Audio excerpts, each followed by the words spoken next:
those years as a superhero in Marvel. This video is purely for entertainment and does not infringe on copyrights or laws. The rights to the novel and image belong to the original author. We do not claim ownership. Don't like waiting and want to listen to this fanfic in full now? Subscribe to our Patreon, where you'll find the best fanfics. Chapter 701 Age of Ultron. What's going on? Dr. Rice, who was far away in Bermuda, also discovered the abnormality of the Sentinel robots over there, because according to the monitoring, they did not attack the Hydra mines and the mutants in the mines according to the established plan.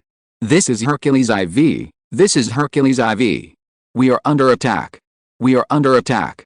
The pilot of the only remaining transport plane was terrified. Because when he just opened the hatch to execute Dr. Rice's plan, he found that his companions and several other heavy transport planes were under attack. At first, he thought it was an attack by mutants, but later he found that the attack came from inside. The dozen or so Sentinel robots transported on his plane rushed towards the other three planes like crazy the moment the hatch was open after activation.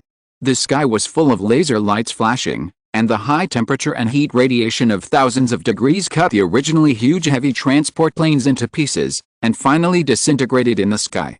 As for the pilots on the plane, they must have died. The pilot of Hercules IV didn't know what happened, why the Sentinel robots attacked him and others. He also didn't understand why only his plane was intact. When the fully armed Sentinel robots circled around his plane, the pilot and the co-pilot even breathed a little lighter, as if the two of them didn't exist. In the end, the Sentinel robot let the two people go, and the terrified pilot immediately contacted Dr. Rice. Doctor, the Sentinel robot is rampaging. Repeat, the Sentinel robot is rampaging. Bang! Dr. Rice of Bermuda hammered the monitoring table hard, and the operation failed. Could it be that there was an error in the program somewhere? No, it has been checked many times. Dr. Rice was puzzled, and he could only think of the worst idea, that is, there are mutants among the pilots of the other three planes? Or there are mutants hidden in the plane. The pilot is a mutant? This doesn't seem realistic. You know, Hydra will do a regular physical examination every 6 months. The examination items about the X gene are also one of them. The X gene detectors on the market are expensive, and it costs a lot to use them once. If it weren't for the safety of the organization, especially now that it is in a confrontation with the Brotherhood of Mutants, Hydra might not have done such a comprehensive physical examination for all its employees. You know, Hydra has hundreds of thousands of employees all over the world, and this huge organization can affect the whole body. What Dr. Rice didn't know was that the vitamins in the health products purchased by Hydra 3 months ago, as well as the fish oil that pilots need to take, have changed. Magneto's chemical plant itself does not produce real medicines and health products, because it is very difficult to produce these things and expand the market. Medicines are a very profitable production area, and countless capitalists around the world are watching. If the Brotherhood of Mutants makes a big move in this industry, it is hard to guarantee that it will not be discovered. This does not fit Magneto's plan.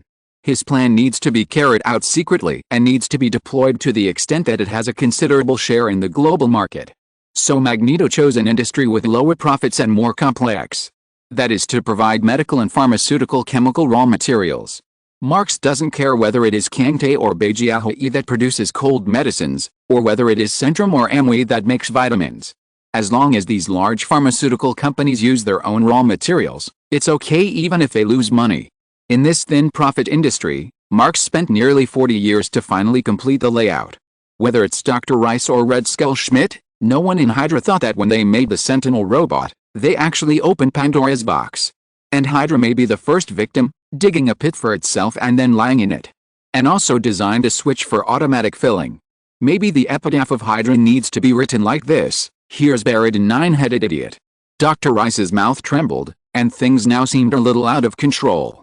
Because according to the information sent back by the monitoring, these Sentinel robots did not all attack the mine after eliminating the suspected mutant driver. 70 Sentinel robots were divided into 2 groups, half went to attack the mine, and the other half flew to the northwest. Damn. Where are they flying to? Dr. Rice still didn't want to admit that the Sentinel robots he designed had failed or were beyond his control. Doctor, according to this direction, they should be heading towards Valparaiso, Chile. The people below immediately reported the direction of the Sentinel robot's flight. Dr. Rice's face was throbbing. He knew that half of his battle plan had failed this time. He ordered fiercely, "Change the direction of these sentinels. I don't want them to attack Chile."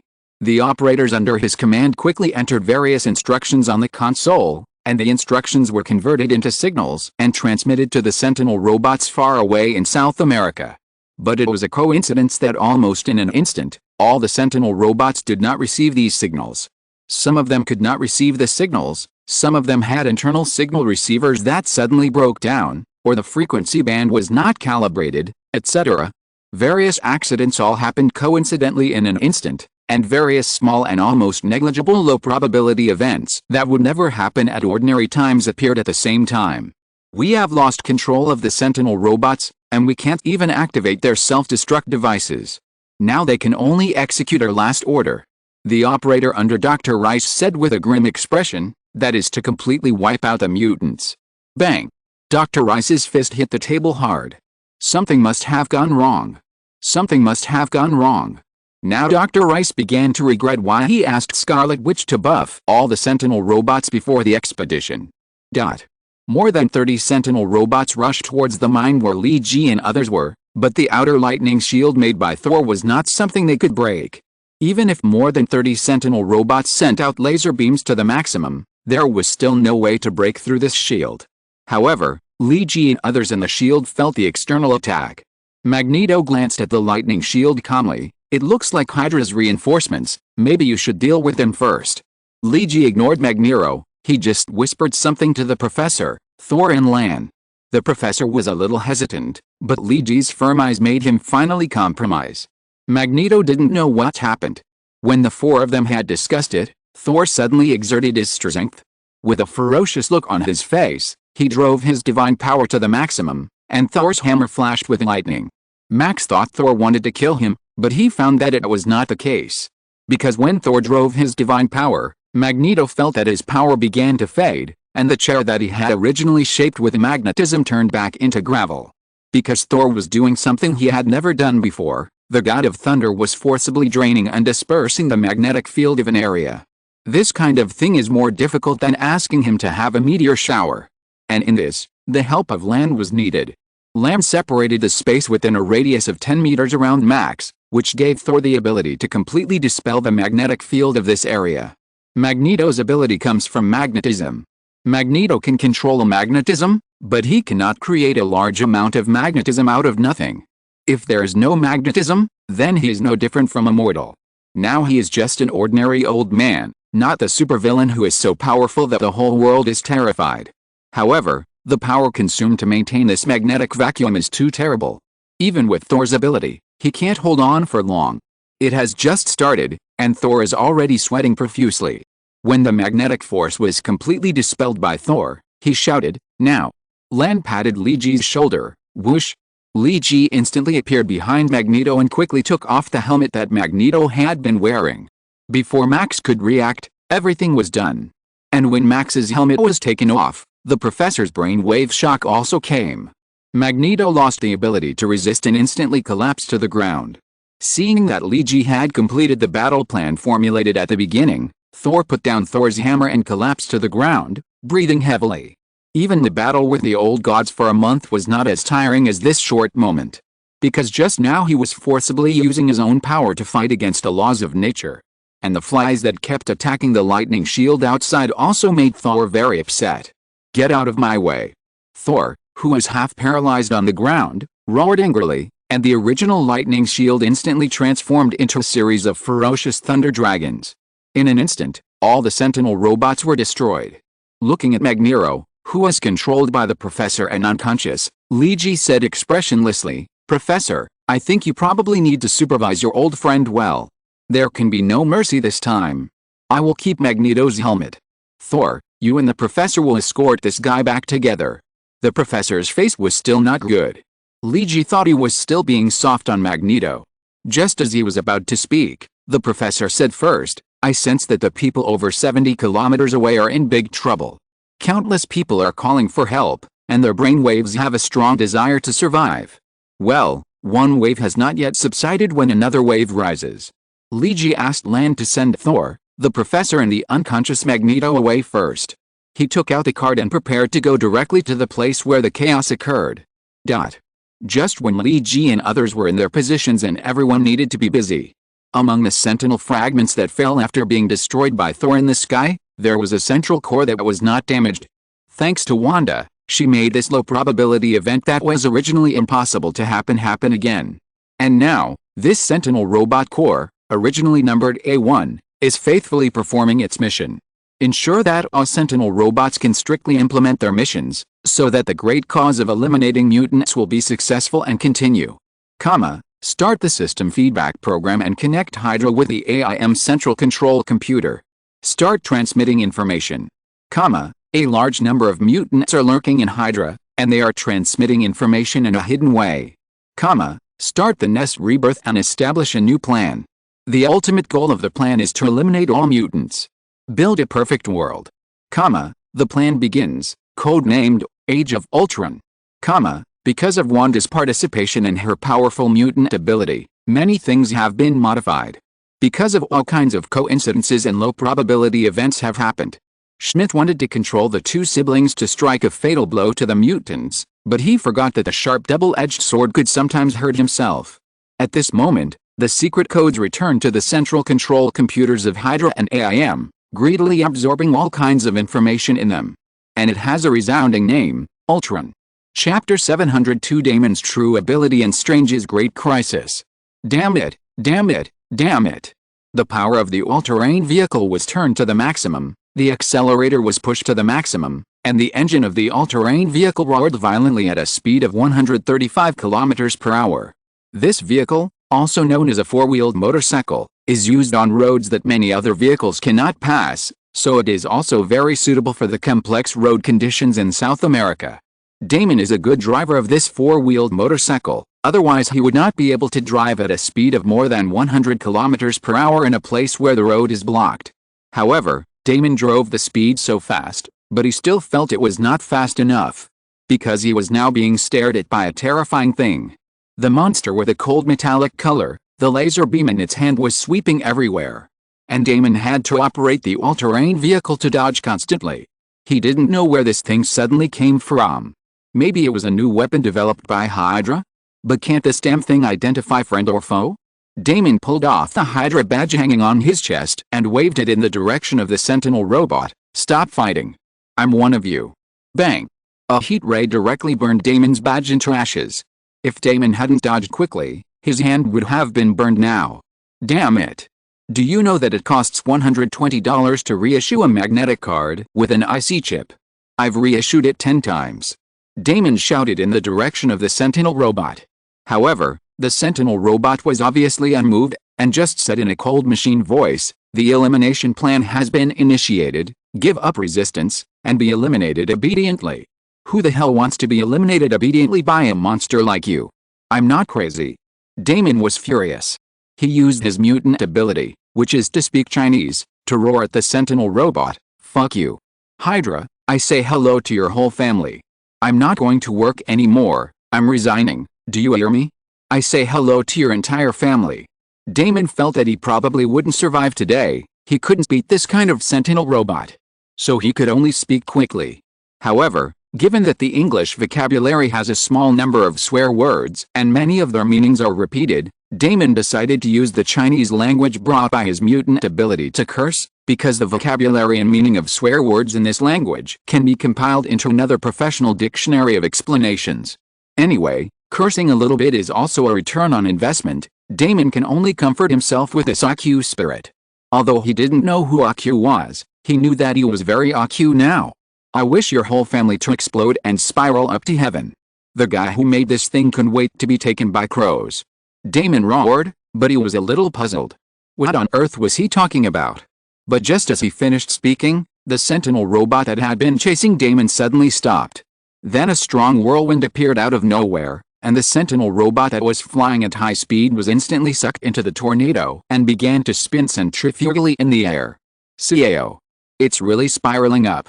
Damon was a little surprised. Then a long sword flashing with purple lightning came whistling, cutting through the air with the force of thunder, leaving a trail of electric current and rumbling thunder in the air. Boom. The lightning sword hit the Sentinel robot, instantly shattering the first generation of Sentinel robot. Watching all this, Damon opened his mouth and said, "Okay, you are the first one whose family exploded, but I'm not in the mood to see your whole family explode now, I'm leaving." Damon stepped on the accelerator and urged the ATV to leave. But maybe Damon or Li Ji, maybe they didn't realize what Damon's real mutant ability was. Speak Chinese? Maybe. Li Ji pushed the cart and broke through the space gate in an instant to the plantation that the professor mentioned. At first glance, he saw Damon being chased by a Sentinel robot. He killed the Sentinel robot without thinking. As for Damon, forget it. This guy doesn't seem to be dangerous. And just now, he seemed to have heard several Chinese curses vaguely. Is this a bit friendly? Li Ji shook his head and let this guy run away. He didn't have time to care about such a useless minion. Because there was a big problem at the plantation.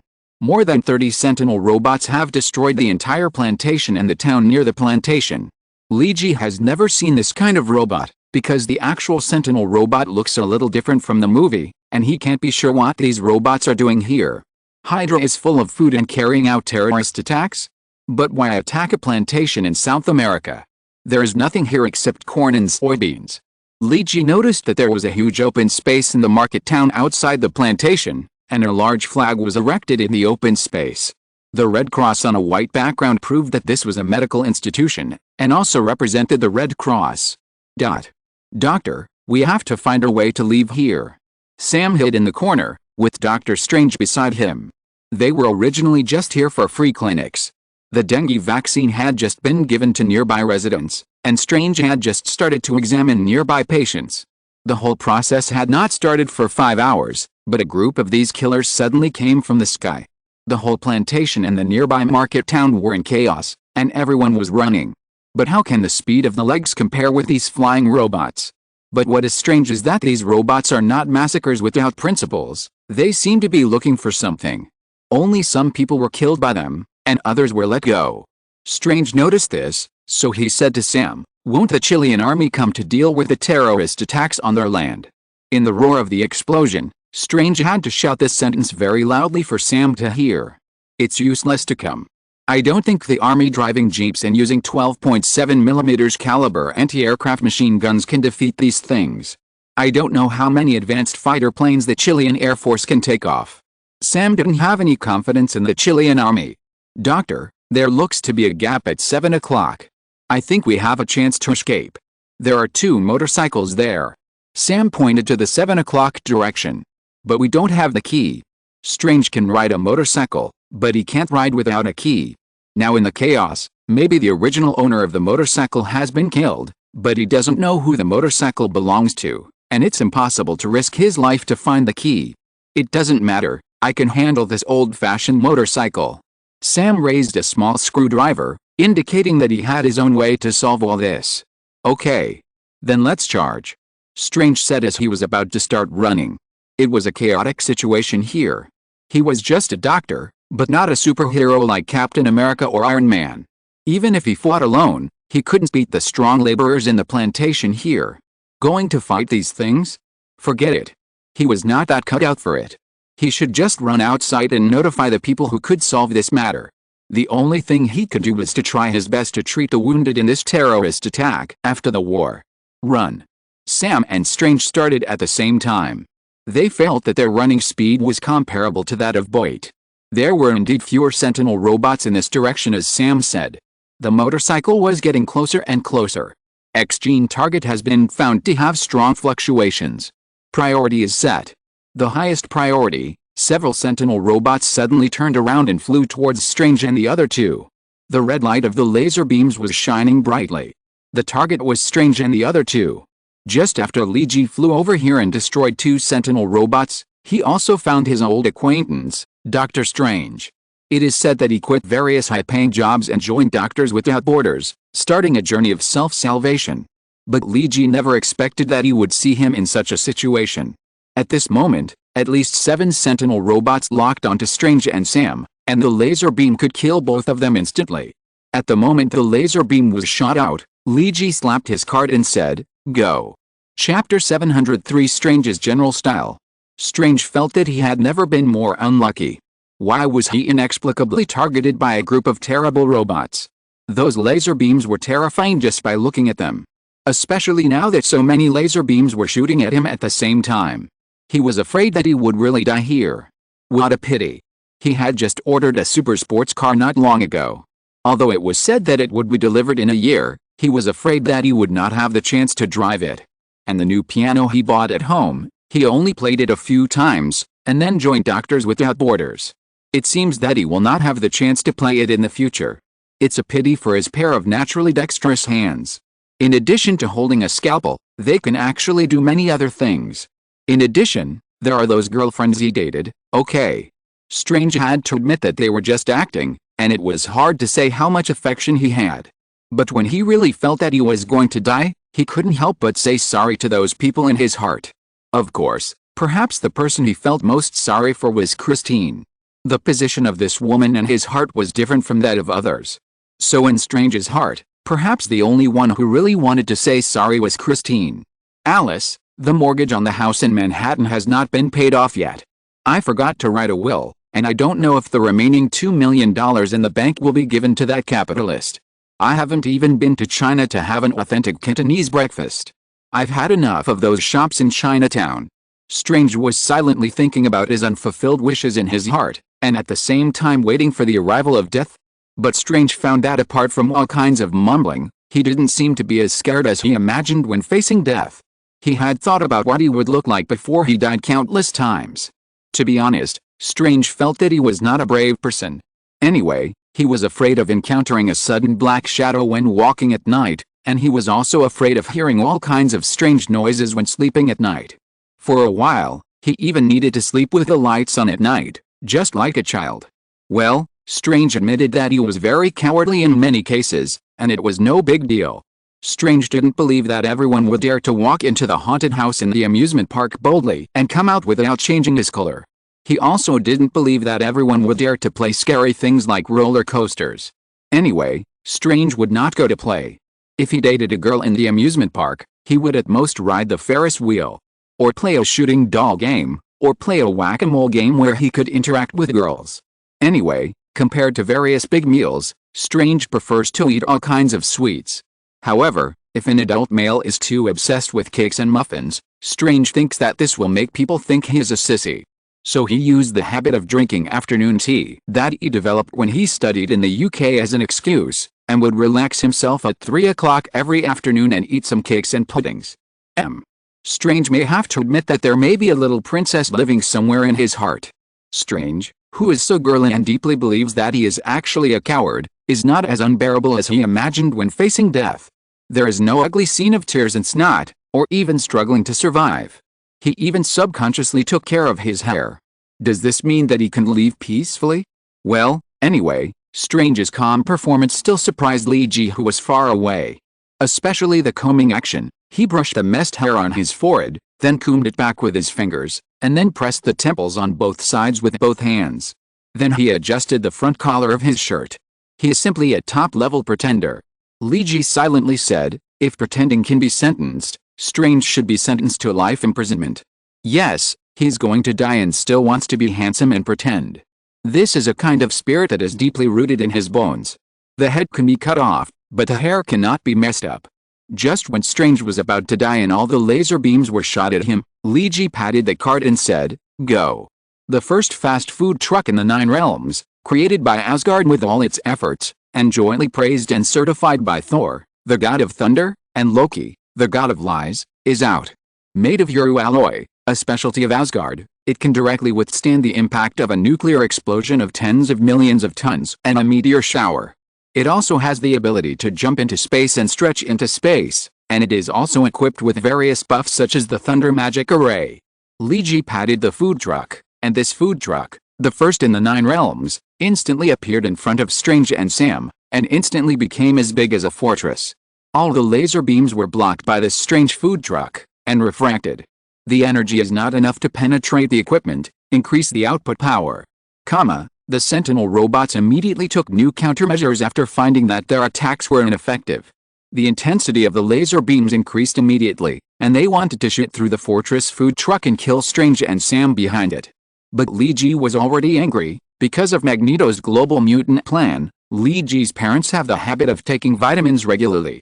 Later, he saw Hydra carrying out terrorist attacks, and many innocent people died at the hands of these robots.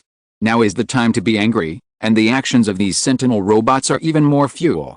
TM. You are not finished yet. Li Ji was angry, and the Thunderblade was used. Winter Thunderbolt, thousands of thunderbolts burst out, and the Thunder Snakes and Ghosts demanded his life.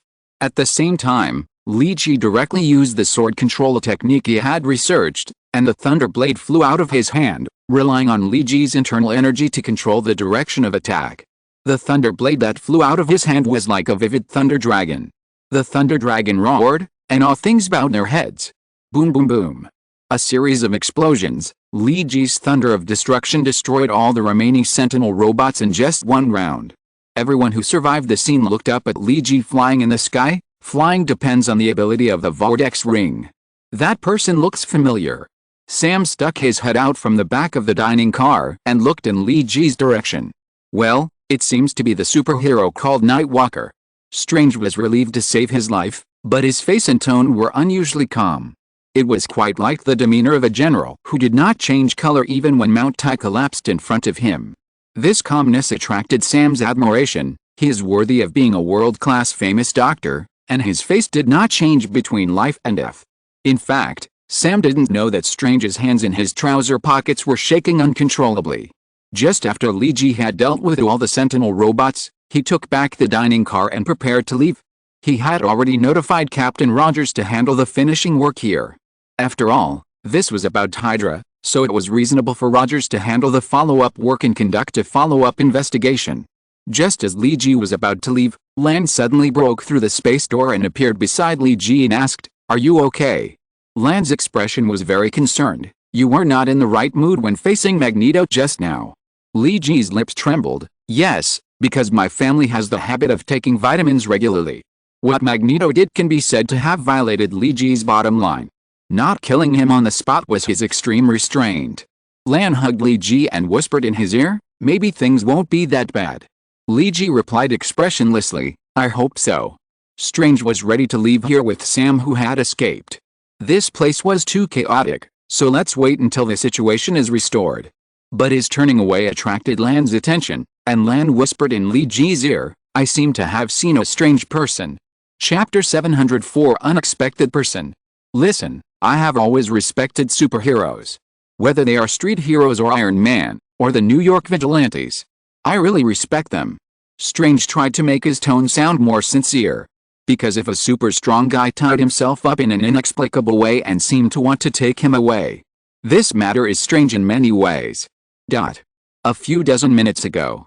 In fact, for Strange, today's experience was strange enough. He went to the free clinic early in the morning and encountered a terrorist attack. He was ready to make a generous contribution to the medical and health cause of all mankind. Who knew that a giant food truck suddenly appeared in front of him, and then this strange food truck blocked all the laser beams. Then the New York Nightwalker appeared, which was a good thing. Because he solved all the terrorist robots with one move. Good luck, everyone was saved. He can drink beer and eat roast chicken in the evening, and life can go on. But just as Strange and Sam were about to get some medical supplies to treat the wounded here, and eat some roast chicken and beer to celebrate their survival, the woman who suddenly appeared beside Nightwalker whispered a few words to Nightwalker. Then everything was beyond Strange's control. "What? You want to talk to me? Sorry, but I'm a little busy now. You see, there are still many wounded around here. We need to get some medicine back."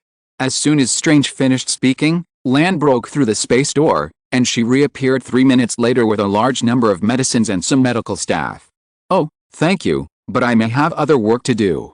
Strange continued to smile. "Don't be silly, how can you go with a masked guy? Basic knowledge learned from elementary school textbooks. Don't easily go to unfamiliar places with strangers, especially when the strength of this stranger is beyond your resistance. You need to use words to tactfully refuse the other party." Strange's standard smile with 8 teeth is very charming from all angles. Perhaps ordinary people will be conquered by his charm. But it was obvious that the two people in front of him were not going to be convinced by him. So Strange was tied up by Li Ji while smiling. "What are you doing here as a neurosurgeon? A large number of professional trauma surgeons have been found. You'd better leave obediently. Listen, I have always respected superheroes. Whether it's street heroes or Iron Man, or the New York vigilantes. I really respect them. Strange's tone was extremely sincere. You know, I donated money to the New York vigilantes before. Listen, Nightwalker, I'm not a bad guy. I'm a law-abiding citizen and have nothing to do with this terrorist attack. I don't know anything. Can you let me go back first? Strange is now very sincere. I really have nothing to do with all this. I just appeared in the wrong place at the wrong time. Nightwalker is not Spider-Man. Strange has also read Marvel Comics. From the performance of Nightwalker's publications, this guy seems to be a dark guy who kills people without blinking an eye? Probably. Anyway, Strange doesn't want to try it. It's best to run away if he can. Shut up. Lan couldn't help yelling at Strange.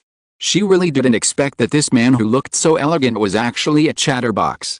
And his severity was no worse than that of Spider-Man. In fact, Lan misunderstood. Strange was not a chatterbox. In many cases, he liked to use a smile instead of talking. The reason why he was talking so much now was just because he was speaking from the heart. Li Ji and Lan were not in the mood to pay attention to Strange now.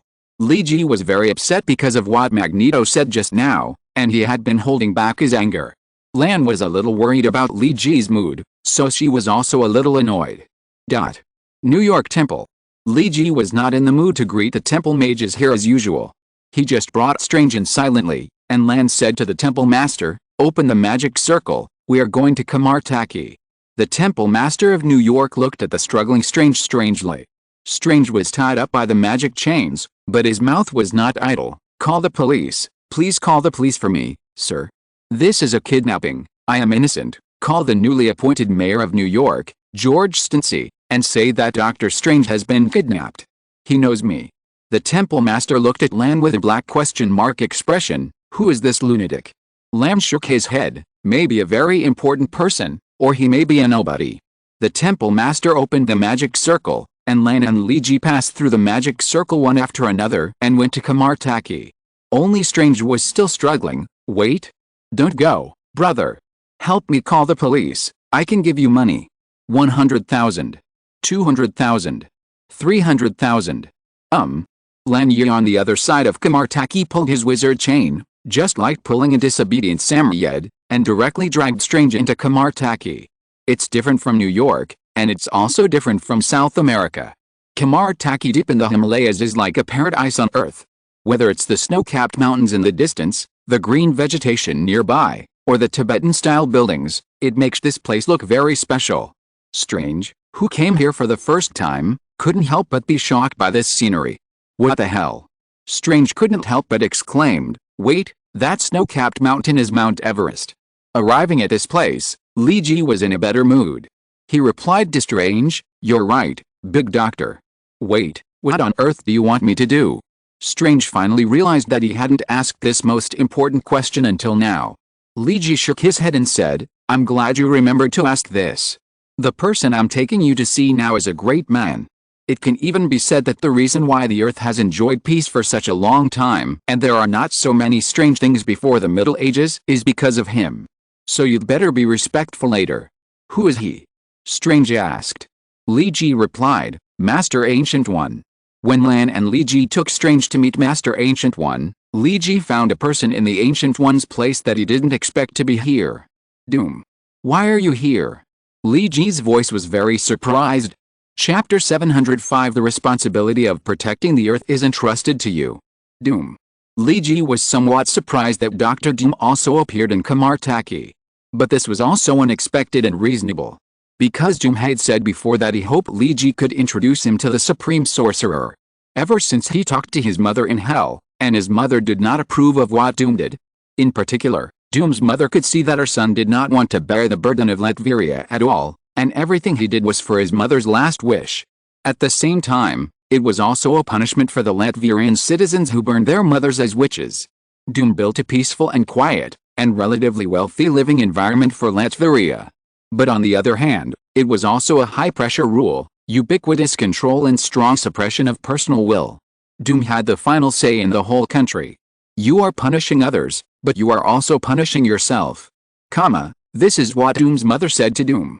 Under the mediation of Xitigarbha, Mephidus released Doom's mother and let her soul reincarnate. But his mother's words also made Doom slowly relieved. The first 10 years of ruling Latveria might be considered exciting for Doom. But now, Doom is tired of it. Dealing with various government affairs and tedious things. Holding power and being high above can no longer bring him pleasure. For Doom, the most interesting days in his life were his adventures in famous mountains and rivers in his youth. Those searches for lost civilizations and various hidden unknowns are his favorite things in life. Being a president is boring for him. When he was young, he once set foot on the western plateau of China, where he accidentally found a few words about a legend of the mage. After becoming the president of Latveria, he deliberately collected information in this regard. So it is not surprising that he knows the existence of the supreme mage. Doom likes to deal with those mysterious things. This is another civilization outside of science. In response to Li Ji's surprise, Doom just spread his hands. Look, I said it a long time ago. I hope you can introduce me to the Supreme Sorcerer. This is my wish, and becoming the Supreme Sorcerer is probably what I pursue in the second half of my life. But you have repeatedly shirked and delayed, so I have to find it myself. Doom said calmly, I know what you are afraid of. The Master of Destruction, right? But I am not interested in destroying the world. Others call me a villain or a tyrant. But open your eyes and look, have I done any horrible things to the earth? The war in Eastern Europe was not started by me, I was just defending myself. Others call me a dictator and a brutal ruler of Latveria, but you have been to my country. Look at the lives of my people, and then look at the lives of people in Ukraine or other CIS countries. Doom said this with great pride. Not every country's people can get mellow milk, big chunks of butter, and solid and fragrant sausage bread when they return home after a hard day's work. 45% of the 7 billion people in this world face the problem of how to live instead of how to live. To enjoy the happy life I created for them, they need to pay a certain price. This is reasonable. Doom's words may cause strong criticism from some humanitarian defenders, but those who have really experienced many things and seen the life at the bottom of this world will definitely not criticize Doom. Because compared to the so-called freedom, more people care about eating fresh bread and milk every day, living in a warm house, and not having to wait for dawn with an empty stomach in the cold. I think Master Ancient One also agrees with this view, so he blames me for a small mechanism I made, a device that simulates the breath of the demon god. This is why I am standing here, Nightwalker. Doom's tone can be heard with a hint of joy. In fact, this device was inspired by his last trip to hell. He made a device that can simply simulate the breath of the demon god. However, the effect is only a simulation, and as the guardian of the earth, Ancient One has always been the one to deal with this matter.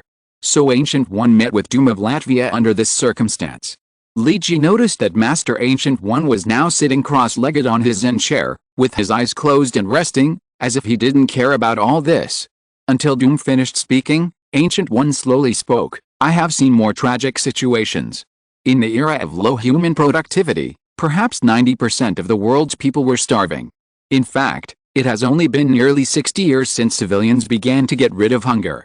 Even today, we cannot guarantee that everyone in the world will not be hungry. So when I met Doom, I didn't think he was too much. In fact, I have seen more excessive things. But I think Doom did a good job in keeping the people alive and relatively dignified. And Doom has talent, so when he expressed his willingness to integrate into Kamartaki, I did not refuse. But he wants to be my personal disciple, but I still need to consider it. Master Ancient One opened his eyes. He looked at Li Ji and Lan, and then at Strange who was tied up by Lan. So, who are you tying up this person? Strange's mouth opened wide, because everything that happened today was beyond his understanding. Well, let's put aside those robots and his capture. Now he seems to be in the depths of the Himalayas, and at the same time he saw a person who seems to be extraordinary, seemingly a wizard? Well, let's say the profession of wizard really exists. But who is the guy wearing the iron mask? He is actually the tyrant Doom of Latveria. Oh my god. What on earth did I go through? Strange is very smart, but his smart brain is now a mess. Lan didn't care whether Strange's brain was a mess. She pulled the wizard chain and pulled Strange in front of her. Master Ancient One, do you remember the person you asked me to find? You told me that when I saw that person, I would have a premonition. And this person gave me this feeling.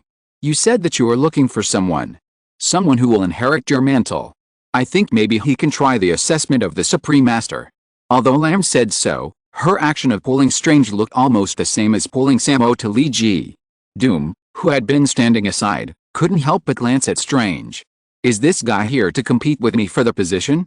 Don't you know that I am determined to get the position of the Supreme Master? It looks like this guy wants to die. Strange felt cold all over when Doom stared at him. He had attracted Doom's hatred without knowing it. Now Strange opened his mouth and said, "Wait, can you tell me what happened?" "Nightwalker, please." Strange turned to look at Li Ji and asked. Li Ji patted him on the shoulder and said, "It's a simple matter. The important task of maintaining peace on Earth may be handed over to you in the future. Do your best. I believe in you. As long as you can survive under Doom's hands." Strange turned his head and saw the red light of the monitor on Doom's iron mask.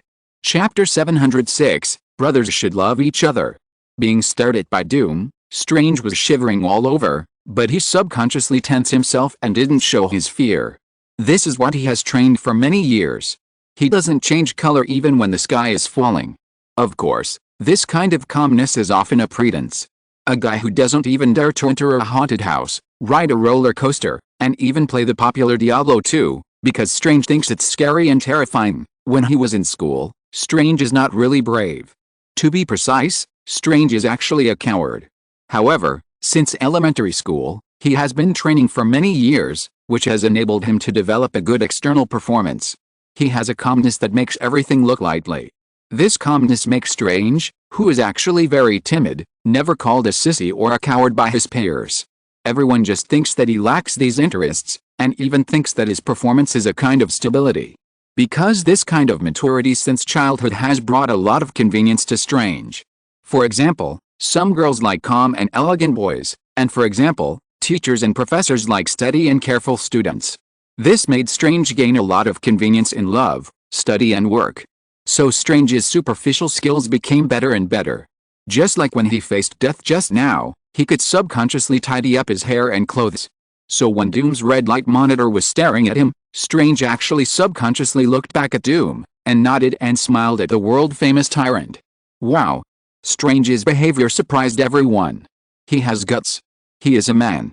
This is probably the impression of Strange by others present. He can still be so calm after knowing that the other party is Doom, and you can still be so calm after Doom showed obvious hostility. This is not something that ordinary people can do. Especially when Strange was still an ordinary person. Even the Ancient One showed an interested look. Whether this Strange is talented or not, at least this courage is good. Because mages can't avoid dealing with all kinds of gods and ghosts, many of which look scary or even disgusting. If you don't have enough courage, many magic experiments can't be carried out. Especially during the learning period. It can be said that courage is one of the prerequisites for becoming a wizard. If you see a devil and your legs are weak, you can't become a wizard. Of course, Master Ancient One didn't know that Strange was actually a guy who didn't even dare to go to haunted house. Lan whispered beside Li Ji, "This guy is quite courageous." Li Ji thought of Strange's calm performance when facing several sentinel robots, especially the terrifying laser beam. The movements of combing hair and tidying collar were so natural. Li Ji nodded and whispered, "Yes, although Strange looks like an elegant and thin man, he is really courageous. At least better than many muscular men. Not everyone can stand straight when they know that the person opposite is Doom." Li Ji also praised Strange's courage. Strange on the side almost cried when he heard the praise from Li Ji and Lan. "Please. Actually, I am a coward, okay?" Exclamation mark. If it weren't for the Strange chain locking me, my whole body would have started to tremble. Doom, who was scanning Strange with a monitor on the other side and deliberately exuding hostility, retracted his sense of oppression. Doom shook his head. No one knew what kind of expression he had behind his iron mask. "Steve Strange, the world's top neurosurgeon. To be able to exist in my private database, you are already one of the top among ordinary people.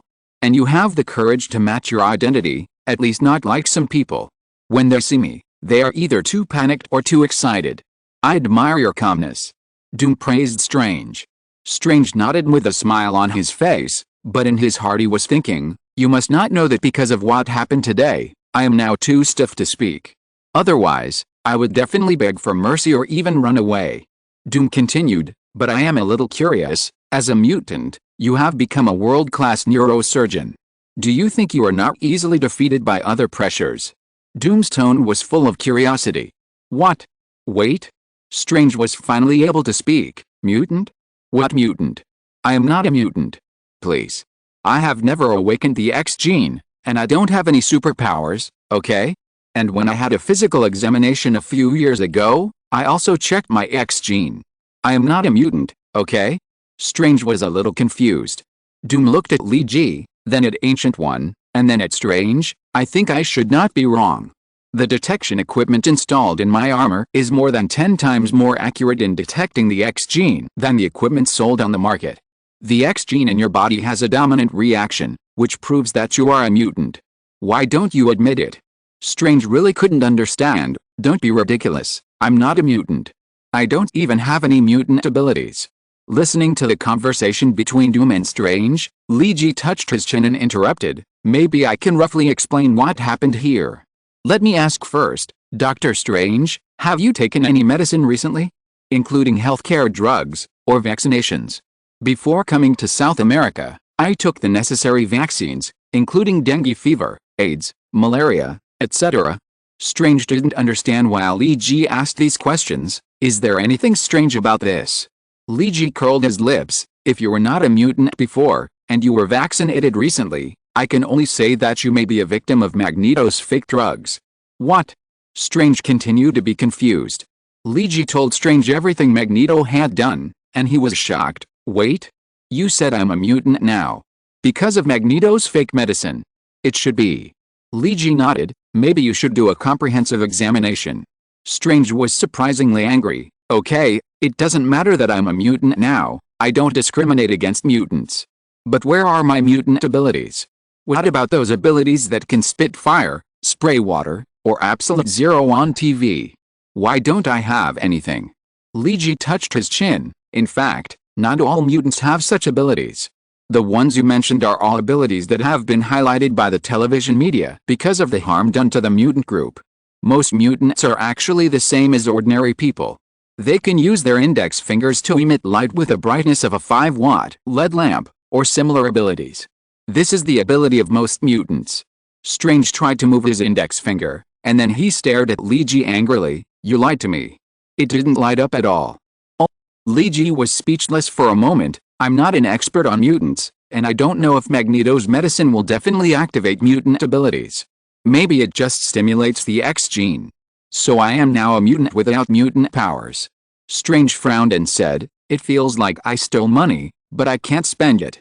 Look at the bright side, you now have the opportunity to learn magic from the greatest wizard in history, which is much better than being a mutant. Li Ji patted Strange's shoulder and signaled Lan to put away the wizard chain that bound Strange. Li Ji's words suddenly brought Strange back to his senses. Now was not the time to complain about not having mutant powers. He was inexplicably going to become a disciple of some wizard. After introducing Strange's basic situation to Ancient One, Li Ji bowed to Ancient One and said, Master Ancient One, what do you think of this Dr. Strange? Ancient One nodded. He looks good and has some courage. He has a high degree, and being able to join doctors without orders proves that this young man also has love. Since Lan can sense it, he may be a good seedling. I can accept him first. Hearing what Ancient One said, Doom suddenly became a little anxious. Then what about me, Master? Ancient One smiled and said, you can come too, but you came earlier than Strange. From now on, you will be the senior brother, and Strange will be the junior brother. As for who can inherit my mantle? It's too early to say now. Doom, you are also talented. Doom rarely saluted Master Ancient One respectfully. It can be seen that Doom is really fascinated by the world of magic because he can make the proud Doom do this. Strange continued to be confused. Wait? What do you mean by senior brother and junior brother? What are they? Have you asked for my opinion? Exclamation mark. But Strange didn't dare to shout out his thoughts, because Doom had already walked towards him and put an iron hand on his shoulder. Doom said in a terrible voice, Brother Strange, I think we should love each other in the future. Strange was in so much pain that he was about to cry. He wanted to ask Nightcrawler for help. But Nightcrawler had already rolled aside with a beautiful female mage and whispered to each other, without even looking at Strange. Because since Strange has been found, Lan's mission is completed. But Li Ji doesn't plan to let Lan return to Kamartaki. The two are trying to find an excuse to let Lan stay in New York. And Strange can only continue to smile at the terrible Doom, but I don't know if Doom can see the MMP in this smile. Chapter 707 Family. Strange and Doom became brothers, and they loved each other. They will spend all kinds of happy learning time together in Kamartaki in the future. A memorable learning life. Liji silently blessed Strange. As for whether Strange was willing to accept this blessing? Sorry, my ears didn't hear clearly. Unwilling to accept this blessing? Is it possible? No way. You know, now he's learning how to become a super strong person with the strongest person on earth. Supreme Sorcerer, what a sacred word. I don't know how many people will break their heads for this position. For example, Doom. Of course, Doom should break Strange's head, not his own. Well, preventing Doom from breaking his own head is also a test on the road to becoming the Supreme Sorcerer, isn't it? People always have to go through trials to grow. Liji didn't intend to look at Strange's smile with MMP expression, or even if he saw it, Liji would pretend not to see it. Because Liji has more important things to do. Doom. Can you lend me your X-Gene check device? Liji shouted at Doom, who was exchanging feelings with Strange. At this time, Doom was educating Strange that as a junior brother, he needed to listen to his senior brother's words. For example, you can't take things that I didn't give you. Things like that. Doom, who was educating his senior brother about love, glanced at Liji after hearing his words, and then took out a square box part from under his armor and threw it directly to Liji. You need to connect a monitor to see the readings. I think you should know how to do it. Doom said to Liji. Thank you. Liji raised his hand to Doom, but Doom didn't look at Liji at all. He continued to communicate happily with Strange. It was not until the arrival of Wang, the personal servant of the Ancient One and the chief steward of Kamartaki, that the two people who were communicating deeply separated. Strange's face was almost pale, but because he was a white man with very fair skin, this degree of paleness could not be seen by others. As for Ancient One, Liji just said hello, and then took Lan's hand and prepared to leave. Of course, if Ancient One asked Lan to stay and let her go to Kamartaki to do homework or something. Liji has already thought of a set of excuses. But it seems that Master Ancient One has no such intention. He just watched Liji and Lan leave Kamartaki with a meaningful smile. As for Liji's hurry to leave, what is he going to do? Do you still need to ask here? Even Strange has fallen into the trap of Magneto fake medicine marks. Liji can't guarantee that his parents will not be tricked. They take vitamin pills regularly. I hope that big companies like Amway Nutrilite will not be greedy and buy Magneto's fake medicine. Liji prayed. At the same time, he asked Lan to go back to her villa first, and he would go back to his parents' home first. Today is a holiday, and the bank is not open. Liji's father Lian and mother Garth Lee are both at home. It is November now. On windless autumn afternoons, sitting in the backyard and reading in the sun is a hobby of Liji's father Lian. His mother, Jia Lee, is fiddling with some flowers she has planted in the backyard. And his grandfather, Li Rong, has to watch over him in the restaurant even on his days off. There is nothing he can do about it. Good afternoon. This is exactly what Liji saw when he returned home. Oh, isn't this my son? Long time no see.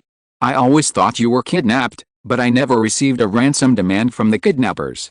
I wonder if they have killed you. Lian, who was sitting on a recliner reading Mars Rising, glanced at Liji from behind the book and said this.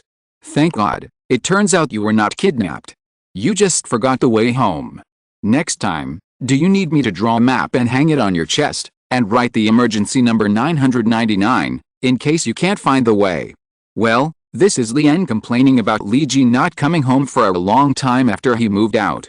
Liji could only hold his forehead and helplessly said to his father, Please, old man, I am an adult now. Hearing Liji's words, Lian immediately jumped up and said in an extremely angry tone, You can call me Dad, Father, or even just call me by my name. But if you dare to add the word old in front of these titles, I will tear your mouth apart. I am only 44 years old, not old at all.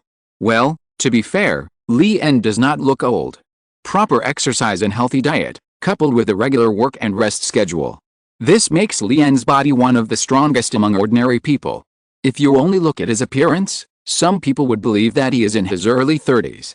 Facing the old, Dear father, who was furious, Li Ji naturally could not use any violent means to make him sit down, and could only say in compliance, okay, young and handsome Mr. Lien. Please don't be so angry, okay. Li Ji's mother, Galai, put down the gardening tools she had just picked up, washed her hands, came over, and pinched her husband, Lien, who was angry with her son. Can you not be so excessive? Ji is already an adult, he has his own life. Mrs. Galai is a mixed race of British Saxon and Latin, with beautiful long golden hair and a healthy wheat-colored skin. Her facial features are deep and three-dimensional, and she is a woman with European classical beauty. Li Ji can only thank God for Mrs. Galai's help in speaking for him. He still has a good mother, Li Ji sighed in his heart. Mrs. Galai continued, and hasn't he been living with that girl named Lan recently? How far have you progressed? To be honest, I don't mind you getting married now, but I don't want to be a grandmother so early. Gee, do you understand what I mean? Li Ji patted his forehead.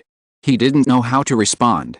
The night walker, who used to be sharp-tongued and had a high skill in shifting the blame, was always flustered by his parents' mixed fights when he returned home. In the end, Li Ji could only say that he would cook dinner himself to avoid this embarrassing atmosphere. During dinner, Li Ji talked about mutants. He hasn't used the mutant detector to check yet, because Li Ji wants to know what his parents' attitudes and opinions are towards mutants. Mutants. Lien used a fork to pick up a sausage. Come to think of it, I remember that Richard's child is a mutant, and his ability is quite good. Huh? Li Ji was a little puzzled. Is it your colleague Richard? How come I didn't know that his child is a mutant? Because it just awakened recently. Richard was actually quite surprised at first, but then he was very happy. Because his forgetful chubby son's forgetfulness has finally been cured. Lien said with a smile. Mrs. Galai also nodded. Maybe it is because he awakened a kind of ability to enhance memory, but it just happened to offset Richard's son's original amnesia. This can be regarded as a cure for his disease. You know, if you have amnesia, it is even difficult to study, because you will forget what you have learned immediately. After Li Ji finished eating the sausage, he said, So son, why are you asking this? And why do you have such an expression? Are you discriminating against mutants? No, of course not. I don't discriminate against anyone. Li Ji immediately put away his somewhat surprised expression and ate 2 mouthfuls of broccoli to calm down. Lien looked into Li Ji's eyes and said seriously, Remember, kid, we are a minority in this country. Discrimination against minorities has never decreased. The era when you grew up was much better.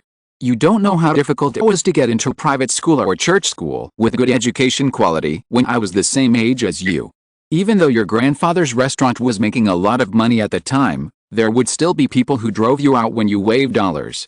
This world is inherently unequal, and discrimination does not only happen in the United States. It can happen in any corner of the world because of religious beliefs, race, skin color, political orientation, or even just because you live in the south of the city and I live in the north of the city. People in the south of the city will discriminate against people in the north of the city. So from that time on, I made up my mind that I would work harder and shut up those who looked down on me. I didn't go to private school or church school. I went to public school and was admitted to university and got a full scholarship. I can work for Citibank and even get to management.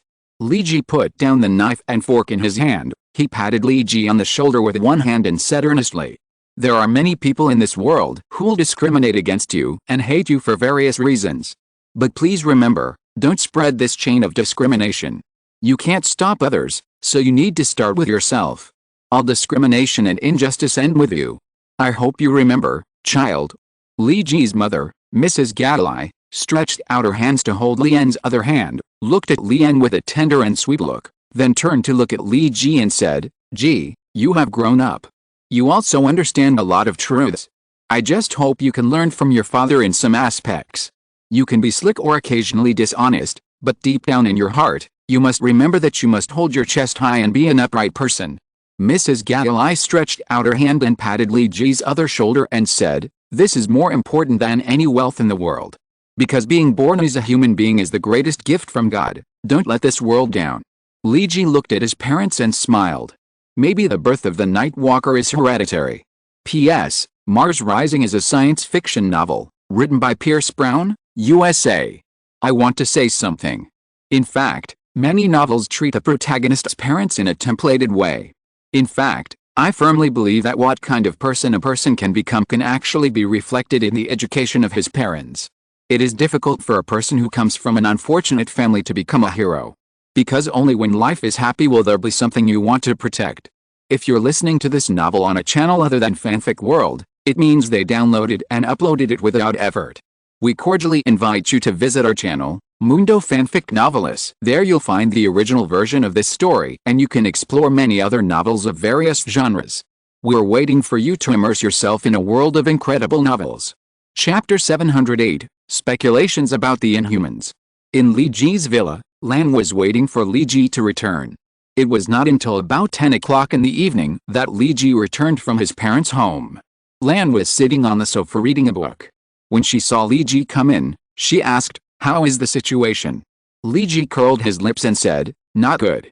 My father's genes have been transformed, but my mother's have not. I have brought back the vitamin tablets they take and will take them for inspection later. I have to find a way to get Harry to help me make some special vitamin tablets. Putting aside whether the X gene is activated, I just can't accept that the raw materials of this thing come from the fake drug king Marks. There are uncontrollable risks in this." Li Ji handed Lan a bottle of Nutrilite multivitamins in his hand. Lan took a look and put it on the coffee table. Li Ji sat on the single sofa on the side, pinching his Kingming acupoint with some fatigue. Lan stood up and sat on the armrest of Li Ji's sofa. He put one hand on Li Ji's shoulder and said, "But this is only a temporary solution. Magneto's medicine is still in circulation. Even if you don't take vitamins, there are still various other things. Whether it's antibiotics or vaccines, as long as people are alive, they can't escape contact with these medicines." Li Ji sighed. "Yes, even the son of my dad's colleague has inexplicably awakened the X gene, and gained an ability to enhance his memory to offset his amnesia. This is a good thing, but I can't guarantee whether other bad things will happen. I don't even know how many people have actually been infected." Lan put one hand on Li Ji's shoulder and said, "So you want to find Magneto to solve this problem?" "Yes, in fact, the biggest problem lies with the Inhumans. In essence, as long as the negative effects of the X gene and some physiological diseases can be eliminated for the matter of universal mutants, after all, no one can determine the direction of the mutations brought by the mutant gene, then I don't really object, as long as the X gene is developing in a good direction. Because if everyone in this world is a Superman, then there will be no Superman." Li Ji patted Lan's hand that was on his shoulder and said, "But the Inhumans are what I'm worried about. Their Terrigen mist is highly poisonous to mutants. And it's still unknown if there's a way to reverse this possible thing. What would Black Bolt think if the king of the Inhumans, the one called Black Bolt, found out that all the people on Earth had turned into mutants, and there were no more of his people, the Inhumans? Then, I guess the reason Black Bolt still has a good impression of Earth is largely because there are his people who were born here. I would even make a bold guess that if a long time ago, that is, in the era of the last civilization, the Inhumans had the ability to enter the universe. Then why don't they just go colonize the universe? Why do they have to hide in the solar system?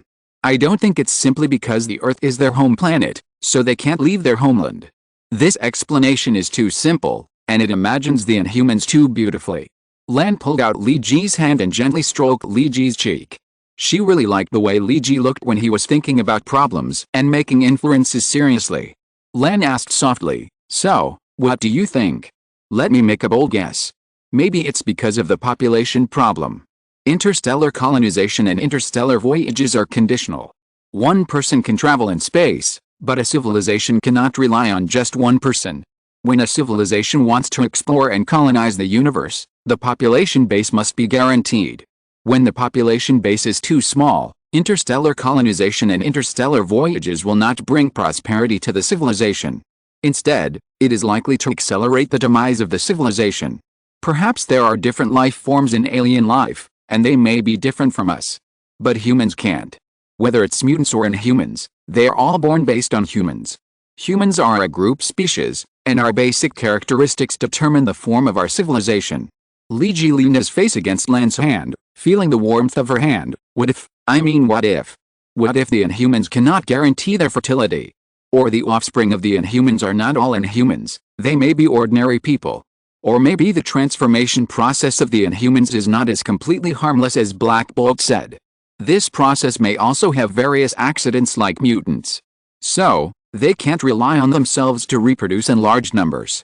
So they need the Earth. As soon as Li Ji finished speaking, Lan understood.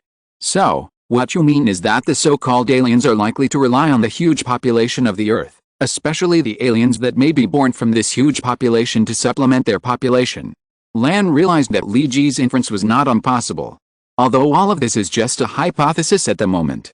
Li Ji patted Lan on the back. Yes, this is the only way to explain why a remnant of the last civilization has been circling the Earth. Perhaps to describe them in another way, they are a parasite outside the Earth. It's just that what they need may not be the resources of the Earth, but the awakened and human population on the Earth. And this is what I think is the biggest contradiction. If the whole world evolves into mutants, then the source of the inhuman population will be cut off. And this is catastrophic for a civilization that cannot rely on itself to increase its population. I don't know what the reason for the negative growth of the inhuman population is, maybe it's reproductive isolation or something. Gaining power has a price, and there are very few mutants with powerful abilities and no side effects. For example, the professor, when he first gained his abilities, the ideas of other people that kept getting into his mind almost drove him crazy. It took him 2 or 3 decades of training to truly master it all. Most mutants have to pay a price to gain their abilities, such as Cyclops and Wolverine. I don't believe that the Inhumans are really that perfect. If they were really that perfect, why would Black Bolt seek cooperation with Nick? There are many problems here. Maybe some people turned into dogs when they transformed into Inhumans. It's not surprising that some mutants can turn into fish and some Inhumans can turn into dogs. This kind of reproductive isolation may also be an important key to their population base. And without the population supply of the Earth, what do you think will happen to Black Bolt? Li Ji said while hugging Lan gently. Lan did not push Li Ji away, but just said softly, I think he will probably go crazy if his civilization is cut off in his hands. This is an irreconcilable contradiction and may even cause a war. Yes, so I thought a lot when communicating with my parents today. Including all this. For the 3 groups of ordinary people, mutants, and Inhumans, what Magneto did is a crisis. But crises often contain turning points. Maybe I have thought of how to make Magneto obedient. Li Ji looked at Lan and said this. Lan smiled, then why don't you go find your companions and start saving the world right away? Li Ji looked at Lan, staring into her eyes and getting closer to her. Maybe there is no need to rush to save the world. Chapter 709 Scare Him. Illuminati base on Venus. Tony had already started making preparations when he was about to arrest Magneto. Because it is not easy to detain and monitor a serious criminal like Magneto. Major organizations around the world have tried to arrest him for decades but failed to catch him, or he ran away when they were about to catch him. It is not difficult to see that there are many things to pay attention to when detaining Magneto. At first, some people foolishly thought that Magneto's ability was to control metal. In a capture operation, the young Magneto was caught. Then he was thrown into a special prison made entirely of high-strength engineering plastics that could withstand gun attacks. The top leaders of the federal government thought that everything would be fine. Here we have to praise how clear the brain circuit of the top leader decades ago was. Can a prison made of engineering plastics trap Magneto? This idea is too naive. Plastics do not mean that they are not magnetic. As long as there is still magnetism in one place, the entire prison is useless. In the end, Magneto destroyed the entire plastic prison like a mockery. And left his taunt, do you think you can trap me by building a Lego-style prison? Or do you think I am the clown in the Lego Night Owl movie? Maybe you need to prepare a Helium Dragon interstellar prison gun. So you can imprison me with Soren, King Kong and Tyrannosaurus. Note, well, in the end, the prison suffered heavy losses, and Magneto Max was not imprisoned. So Tony is not going to make such a mistake. It doesn't make any difference to Magneto whether it is plastic or metal. What really matters is whether there is magnetism in this prison. In order to ensure the safety of Magneto during his imprisonment, Tony demagnetized the entire place of imprisonment. In addition to the initial elimination of the magnetism of all materials, a triple band was set up in the place where Magneto was imprisoned. And an active demagnetization device was installed. Once the magnetic fluctuation is detected in the place of imprisonment, the device will be activated immediately to eliminate the entire magnetism. And this is the cell carefully prepared for Magneto. In a room without magnetism, there is a bed, a chair and bathroom equipment. And there are also regular meals delivered, so he won't starve to death.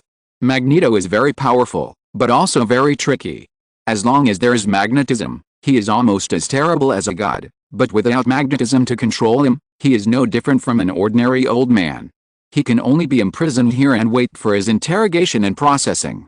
As a world-class terrorist, the crimes he committed are enough to be shot 100 times.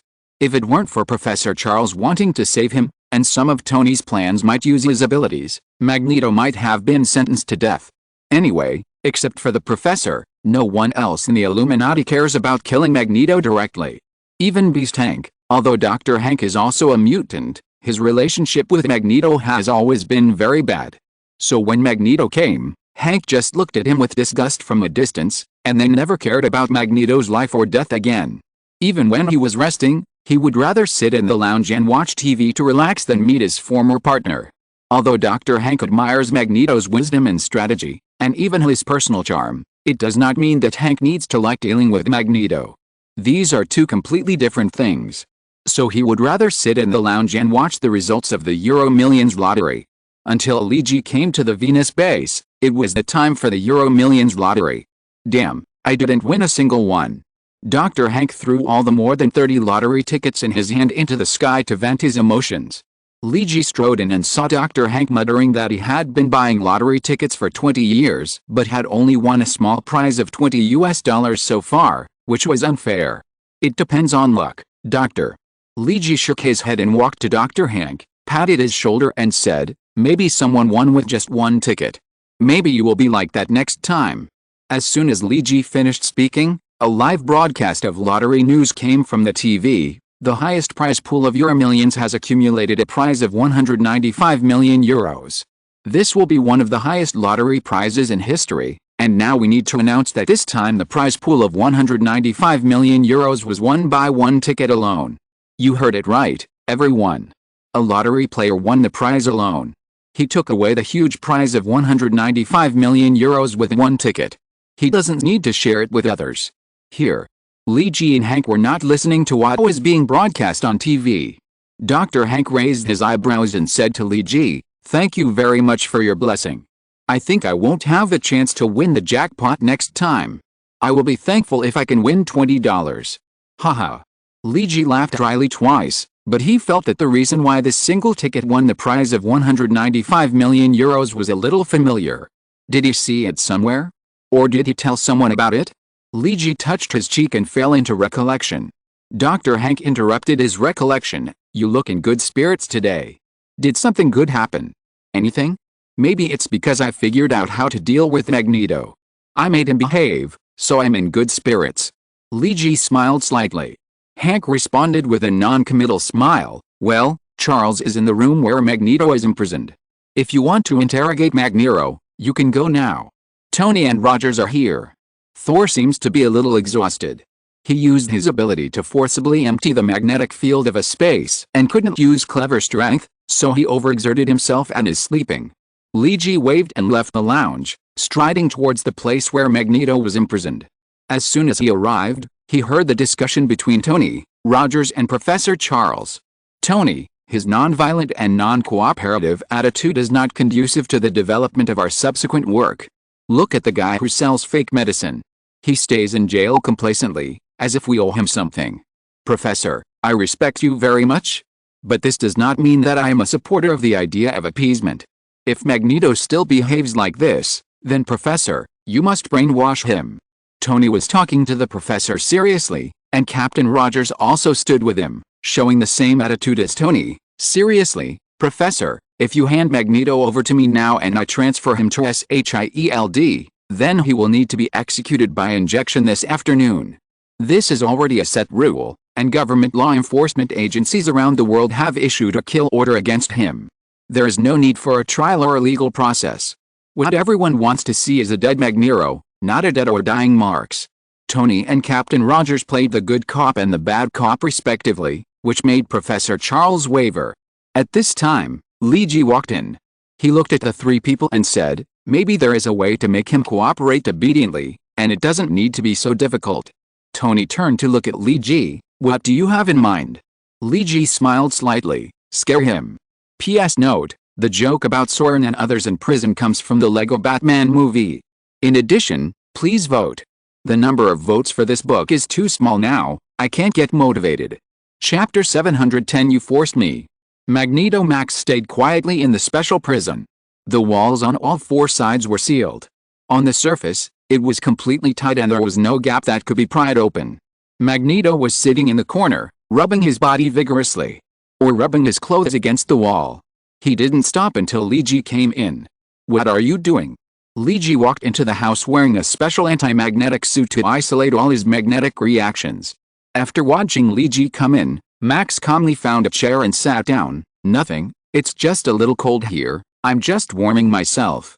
Luigi looked at Magneto with an expression of, do you think I'm mentally retarded? Magneto, I know what you want to do. Simple knowledge taught in junior high school physics. Friction produces static electricity, and with electricity there's magnetism. Do you think I don't even have junior high school knowledge? Could it be that this kind of low-level mistake would be made in the design of this prison, giving you the opportunity to escape after relying on static electricity to generate a magnetic field? You think too much? Luigi smiled. Magneto Max raised his mouth. It seems that you are good at junior high school physics. At least you still remember this detail. Luigi chuckled. If I forget, are you going to escape by generating electricity through friction? But to be honest, even if you escape, where can you run to? I think Professor Charles has explained everything about the Inhumans to you.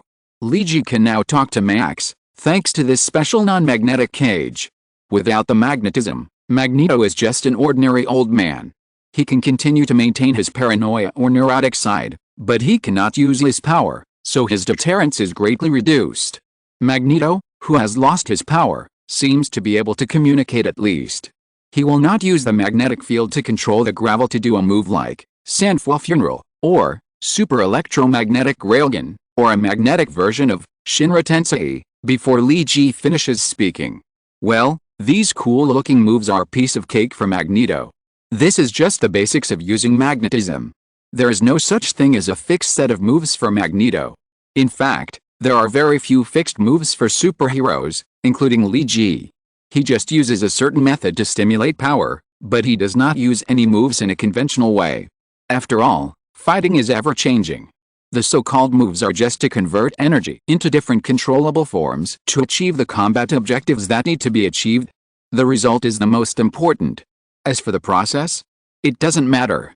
Just like the conversation between Luigi and Magneto now, Luigi had already discussed with Professor Charles before coming in. One person plays the red face and the other plays the white face.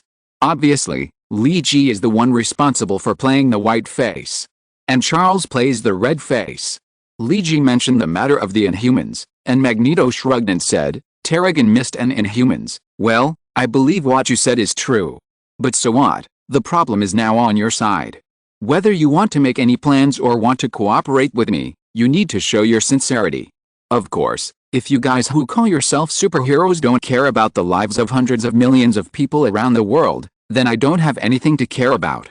Magneto said calmly. You are sure that the professor will not brainwash you, right?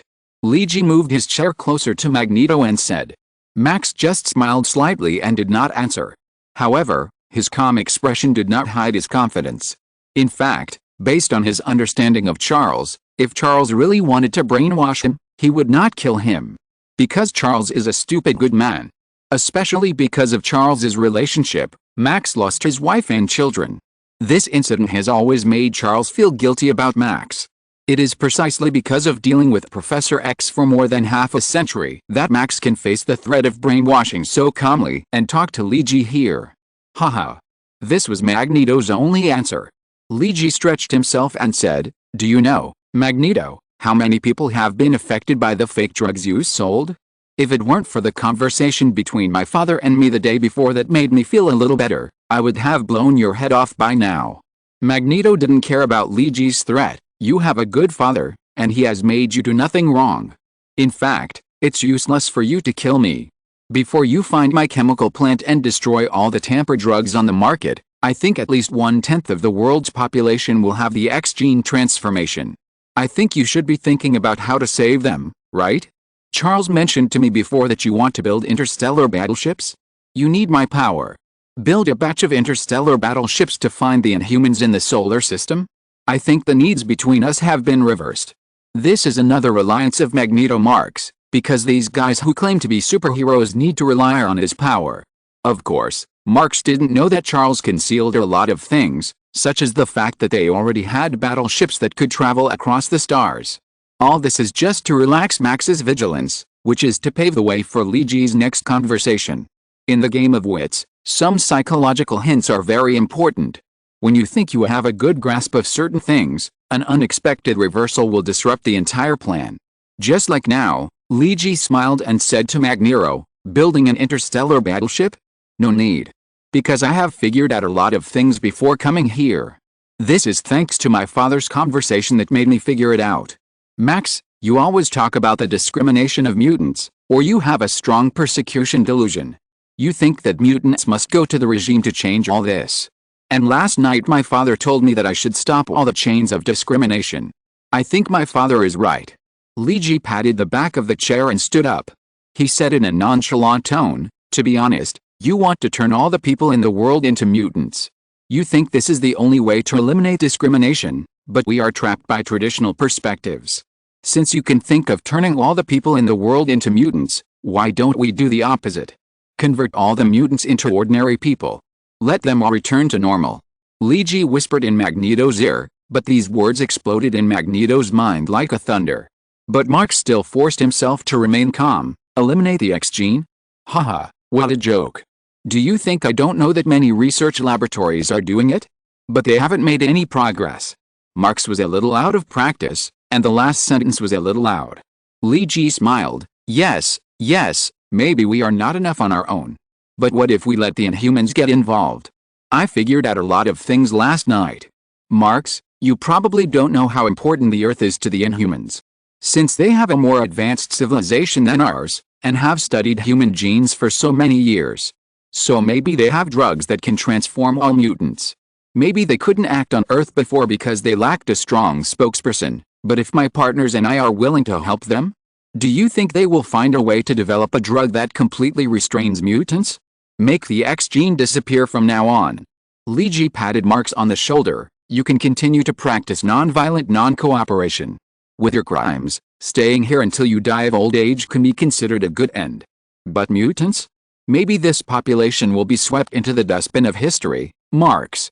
Li Ji's relaxed and natural tone made Marx feel his hair stand on end for the first time. Chapter 711. You'd be wasting your talent if you didn't become a villain. Although Li Ji said this, and Max was indeed frightened by Li Ji's words for a moment. But Magneto is not a stupid person. His ability was sealed, but it does not mean that his IQ was sealed. He quickly thought of many problems and loopholes. Max leaned back in his chair. "Maybe what you said is right, but all of this is based on your speculation. Or, it is just based on the best-case scenario of your speculation. What if the so-called Inhumans can't do what you said? Or what if the Inhumans are not as easy to deal with as you think? Your threat looks powerful, but there are too many loopholes." Max looked at Li Ji with some ridicule. "You want to convince me with words? Maybe it works for others, but for me? Haha." Magneto smiled disdainfully. "Don't forget my real name. My name is Marx. In my hometown, my predecessor with the same name used his ideas to change the life forms of billions of people in the world." Haha, it seems that this really can convince you. Li Ji was not frustrated because Magneto did not follow his script, because he knew that if Marx was so easily convinced, then Magneto would have ceased to exist. "But Magneto, don't forget the most basic point, the enemy of my enemy is my friend. Or to put it more accurately, there is an almost irreconcilable contradiction between Inhumans and mutants. If this balance cannot be achieved, one side will inevitably eliminate the other." Li Ji's tone gradually became cold. "Originally, everything was in a balanced stage, but because of your actions, it is obvious that your anti-X plan broke this simple balance and tilted things in the direction of contradiction. And what you did not only infringed on the interests of Inhumans, but also the interests of ordinary people. Do you think that under this premise, what reason do we have not to work together?" Li Ji patted Magneto's shoulder and said in a cold tone. "I can even say this, given the current situation on Earth. Because of the appearance of an alien civilization in the Battle of New York, if the Inhumans are willing to stand up at this time and show that they are the predecessor civilization of the Earth, and are willing to promote the construction and development of Earth civilization, then the Inhumans can even cooperate with governments all over the world. Because compared to the unknown time when the mutant mutation will break out on Earth, especially the unpredictable destruction when the mutants awaken, the awakening of the Inhumans in their own interstellar city of Attilan is better than on Earth, even if it will cause destruction. All of this is better than mutants no matter how you look at it. As long as it is handled properly, the Inhumans will be much more accepted by ordinary people on Earth or by politicians than mutants. Magneto now feels more and more that what Lee Ji said is beginning to be possible. It is not a simple boast, but everything that Nightcrawler Lee Ji said is feasible and has a great possibility of realization. And I can tell you a piece of news very clearly. Marx, the ruler of the Inhumans, Black Bolt, has been cooperating with Nick Fury, the director of S.H.I.E.L.D., more than a decade ago. Lee Ji threw out the most important information he had at this time. The appearance of this sentence was undoubtedly a shock to Marx. Because if this is true, it proves the most important thing. That is, the cooperation between the Inhumans and ordinary people actually has a foundation. Although Nick Fury is now arrested and imprisoned, he wanted to entrust Captain Rogers with many things before he was arrested. And it happens that Captain Rogers is also my friend. And we stand on the same side on this matter. Lee Ji's words are half true and half false. Nick and Rogers did entrust their affairs, but Nick did not mention anything about the Inhumans. But Marx didn't know all this. This kind of half-truth is the most difficult lie to detect. Or Lee Ji did not mention the matter of the Inhumans alone, but just used words to track Marx's thoughts in that direction. This is a method of psychological suggestion. Max was silent for a long time before he spoke. His voice was a little hoarse. If all this is true, then why bother to spend time talking to me about these things? Since you have set a goal, why waste your breath? Papa. This is the sound of Lee Ji clapping his hands. You are right, Max. I really don't need to waste my breath. Lee Ji said in a joking tone, or even a disgusting tone, but I am very unhappy. Do you know why I am unhappy? I am unhappy about the fake medicine you sell. You put many of my friends and relatives in a dangerous situation. Like I said before, if it weren't for the conversation with my father before, you would be dead now. My knife has cut off your head and thrown it into the crematorium. By then, even Professor X can't save you. Lee Ji roared in a low voice to vent his anger. Half of it was acting, and the other half was real feelings. Your condescending attitude that day was really annoying. I don't like your attitude. Do you think you are a god? Or do you think you are the savior of mutants? I tell you, Marx, you are nothing. You are just a humble and pitiful creature. When you were a child, they took away your parents. When you grew up, Hydra took away your wife and children. You have been powerless. The roar of Nightcrawler was accompanied by a sense of exhilaration, a kind of madness that people can feel, just like the last low howl of a jackal before biting its prey to death. And now you call yourself a reformer and patron saint of mutants? But you violated my interests. Then let me use practical actions to tell you that you are nothing. You are still that humble and pitiful creature. I won't kill you now. It's because I want you to feel what real despair looks like. I want you to see with your own eyes that the mutant population disappears completely. And you? Humph. Be a poor creature in the future. Lee Ji grabbed Magneto's collar, and the saliva he spitted in his low roar sprayed on Magneto's face. After saying all this, Lee Ji put Magneto down and helped him straighten his wrinkled collar. So, just watch obediently, and feel how it feels when the last thing you care about is taken away. After saying this, Lee Ji was about to go out, but the originally stiff Max suddenly stood up like crazy and grabbed Lee Ji's sleeve. Impossible. Charles won't allow you to do this. Maybe he wouldn't allow it in the past. But Max, you asked for all this. I think you know the professor better than I do. In the face of a war that may sweep 7 billion people, choose war or peace? I think you should know which side the professor will stand on. And losing the X gene is just to become an ordinary person again. Compared to losing your life, which one do you think is more important? Lee Ji pushed Max away and straightened his wrinkled sleeves. So you should just be a lonely person in the future, Magneto Max. I really want to see how lonely you are after being completely abandoned by this world.